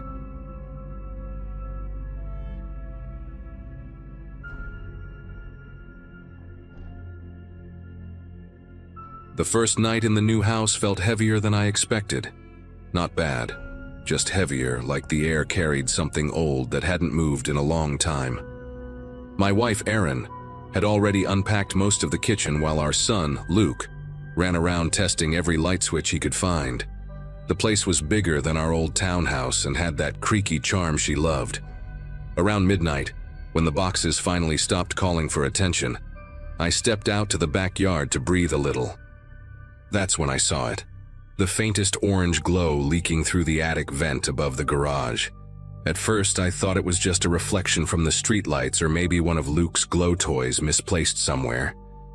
The glow pulsed softly, barely visible unless you stared. The thing was, I had checked that attic earlier that day. It was empty, or at least I thought it was. The switch at the bottom of the pull-down ladder didn't even work. I remember twisting it back and forth, muttering about calling an electrician. Yet there it was, a low, steady light that shouldn't have been there at all. Erin brushed it off when I mentioned it the next morning. Probably leftover wiring, maybe something old still connected, she said, sipping her coffee. Logical, sure, but that didn't sit right. We'd barely moved in 2 days earlier, and the inspection had shown the attic light disconnected entirely. Still, I climbed up there again that afternoon, flashlight in hand, expecting to find a frayed wire or maybe some leftover bulb catching sunlight. Instead, I found nothing, just dusty insulation, some nails sticking out of the beams, and the faint smell of wood rot. That night, the glow returned. a little brighter this time, more defined. Aaron was asleep beside me when I noticed it again through the blinds.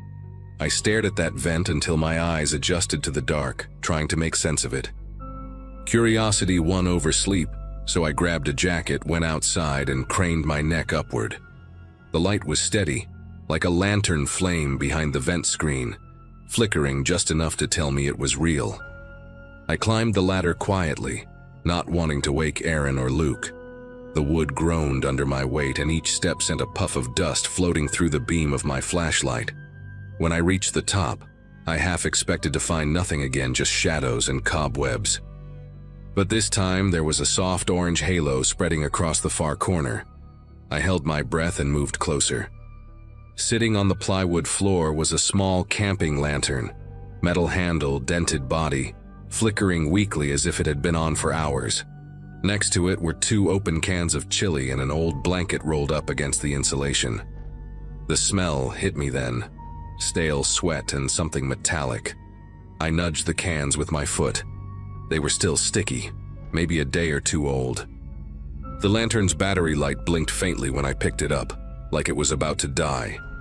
Every instinct told me I shouldn't be there alone, but I kept looking around, sweeping the light across the rafters. In the dust near the vent, I saw it, a line of footprints leading to the far end, then vanishing behind a wooden beam where the insulation had been peeled back. I called the police before even waking Aaron. 2 officers arrived within 10 minutes, their flashlights cutting through the attic darkness like spotlights. One of them, Officer Hall, crouched by the beam and pulled the insulation aside. Behind it, hidden under a loose sheet of plywood, was a small opening leading outside. "Gaps just wide enough for someone to squeeze through," he muttered. "Right behind the gutter." They checked the perimeter and found flattened grass and a small pile of trash tucked near the downspout. Empty water bottles, food wrappers, even a toothbrush. When they came back inside, Hall said whoever it was had probably been living up there for weeks, maybe longer. The thought made my chest tighten. Aaron stood at the bottom of the ladder holding Luke, who clung to her shirt, half asleep but sensing something was wrong. The officer took our statement, said they'd patrol the area for a few nights, and left us with a strange kind of silence. The attic light never came on again after that night. But sometimes when the wind hits the roof just right, I still hear faint creaks above our bedroom, too soft to be certain, too familiar to ignore. For weeks after that night, I couldn't shake the feeling that we'd been watched. It wasn't paranoia exactly, just small things that built up and wouldn't let go. I'd find scuff marks on the inside of the garage door or crumbs near the storage shelf we rarely used. Aaron tried to reassure me, saying it was just leftover from the move. But deep down, I knew better. Whoever had been hiding up there hadn't just stumbled in for a night. They'd made themselves comfortable. There were drawings on one of the insulation panels too. Crudely sketched stick figures of a man, woman, and child standing beneath a triangle that looked eerily like our house. I replaced the attic ladder lock the next morning and sealed the gap behind the gutter myself, hammering in new boards until my palms blistered. The work gave me something to focus on. But the more I tried to forget, the stranger things felt around the house. Some mornings the air would smell faintly of burnt metal when I opened the attic hatch, even though the space was sealed. One night, the hallway motion light turned on by itself around 3 a.m. And the dog, our usually fearless retriever, stood staring up at the ceiling, growling low like it recognized something I couldn't see. A few days later, Officer Hall stopped by again to check in. He told me they'd caught a man nearby breaking into an abandoned house just 2 streets over. He matched the description neighbors had mentioned. Mid-30s, gaunt, wearing a torn work jacket. In his backpack, they'd found a small battery lantern and a photo torn in half, showing a woman and kid. Hall didn't say it outright, but I think he suspected the guy had been living in multiple attics around the area. "You'd be surprised how many houses have spaces big enough for that," he said before leaving. That sentence stuck with me. We've been in that house almost a year now, and things have mostly gone back to normal. Still, I catch myself glancing up at the vent every night before bed, expecting that dim orange flicker to appear again. It never has, but the memory of it, the quiet pulse of light in a place that should have been dark, stays with me. Sometimes I wonder what he watched, what he heard, while we lived below him, laughing and arguing and making dinner like nothing was wrong. Maybe that's the part that unsettles me the most, knowing that for weeks, our lives were someone else's secret show.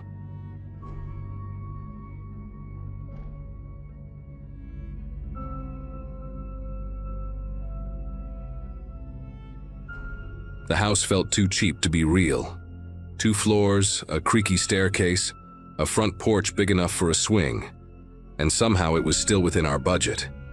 My girlfriend Melissa said it had character, which was her way of saying she could picture us growing old there. I just saw the cracked paint, the sagging gutters, and the faint smell of dust that never quite left the air. But we signed the papers anyway, thinking it'd be fun to fix it up together. We moved in midweek with a U-Haul, pizza boxes, and way too much optimism. By the second day, we'd already started exploring the upstairs. There were 3 doors in the hallway. One led to our bedroom, one to a small bathroom, and the last was sealed shut. Not just locked, but screwed in place with thick, rusted bolts across the frame. Whoever had done it wasn't trying to keep people out. It looked more like they were trying to keep something in. Melissa thought maybe it was a safety thing, some old renovation shortcut. I remember joking that we'd just found our haunted room, though saying it out loud didn't feel as funny as I expected. It took us about an hour to pry the screws loose. The wood groaned like it hadn't been touched in years, and when the door finally gave, a wave of stale air poured out. Inside was a small, square room, barely big enough for a crib or a desk, and the walls were freshly covered in light blue wallpaper with tiny clouds printed across it. It didn't match the rest of the house at all. In the corner, an old baby monitor was still plugged into the outlet, the little red light on the receiver faint but alive. It was eerie, like someone had just been there. Melissa unplugged it right away and tossed it on the dresser in our bedroom. We didn't talk much about the room after that. She suggested painting over the wallpaper, maybe turning it into storage once we cleaned it out. But that night, around 2 in the morning, I woke up to the sound of faint static. That low, constant hiss that you recognize instantly if you've ever used a baby monitor. The one we'd left unplugged was glowing again, sitting on top of the dresser, the light steady and red. At first I figured Melissa must have plugged it back in without telling me, maybe just curious to see if it still worked. But when I asked her the next morning, she swore she hadn't touched it. The cord was still twisted from where she'd yanked it out the day before, and the plug itself looked bent. I checked the outlet and realized the monitor wasn't even connected to the wall anymore. It was dead. Yet that tiny red light had been glowing in the dark. I didn't say anything else. We both just kind of brushed it off, pretending it didn't matter. Later that afternoon, we tried to keep ourselves busy fixing the kitchen shelves, but I couldn't stop glancing toward the stairs. Every creak, every soft sound coming from above made me think about that little room. Around dusk, Melissa went up to grab her phone charger, and I heard her call my name. Her voice was shaky, but not quite scared. Not yet. I went up, and she pointed to the baby monitor on our dresser. The receiver had turned on again, this time flashing green like it was picking up sound. Only there was no transmitter. The one we found in the small room was still lying unplugged inside a cardboard box downstairs. That night, we decided to leave the monitor outside on the porch, just to make sure we weren't losing our minds. Around midnight, we heard it again, faint static through the house, like it was trying to speak through the walls. I went out and checked the porch. The monitor was still there, light dead. When I came back upstairs, Melissa was sitting up in bed, pale and silent. The sound wasn't coming from outside anymore. It was coming from our bedroom, soft and rhythmic, like breathing through a speaker, the kind of sound that doesn't belong in an empty house. We didn't sleep much after that. I turned on every light upstairs and checked every room, even the attic hatch. Nothing. The air felt heavier, like the temperature had dropped a few degrees. Melissa sat on the edge of the bed, clutching the blanket while I unplugged the monitor again and wrapped the cord around it until it stopped blinking. Just before dawn, I swear I heard a baby's faint laugh coming from that sealed room. Short, quiet, almost playful, followed by a sharp crack from inside the wall, like someone knocking from the other side. The following morning, sunlight made everything seem less threatening, but Melissa wanted that room sealed again. I didn't argue. We borrowed a drill from the neighbor, and I screwed the bolts back in place exactly where they'd been. The wallpaper inside had started to peel at the corners overnight, revealing faint scribbles beneath, childish shapes drawn in crayon. When I touched one, the paper tore, and underneath I could see another layer of paint. Pink. Must have been a nursery before someone covered it up. The air inside still smelled faintly sweet, like baby lotion gone sour. That evening, we took the monitor to the dumpster at the end of the street. I watched it hit the bottom and made sure it stayed there.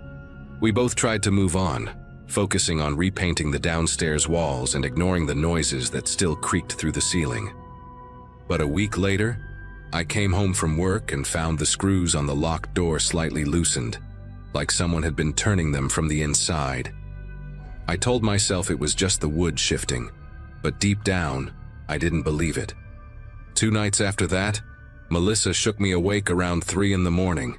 She didn't say a word, just pointed toward the baby monitor sitting on her nightstand. It was identical to the one we'd thrown away. Same model, same scuffed plastic casing, same faint red light glowing steady in the dark. Neither of us moved for a long time.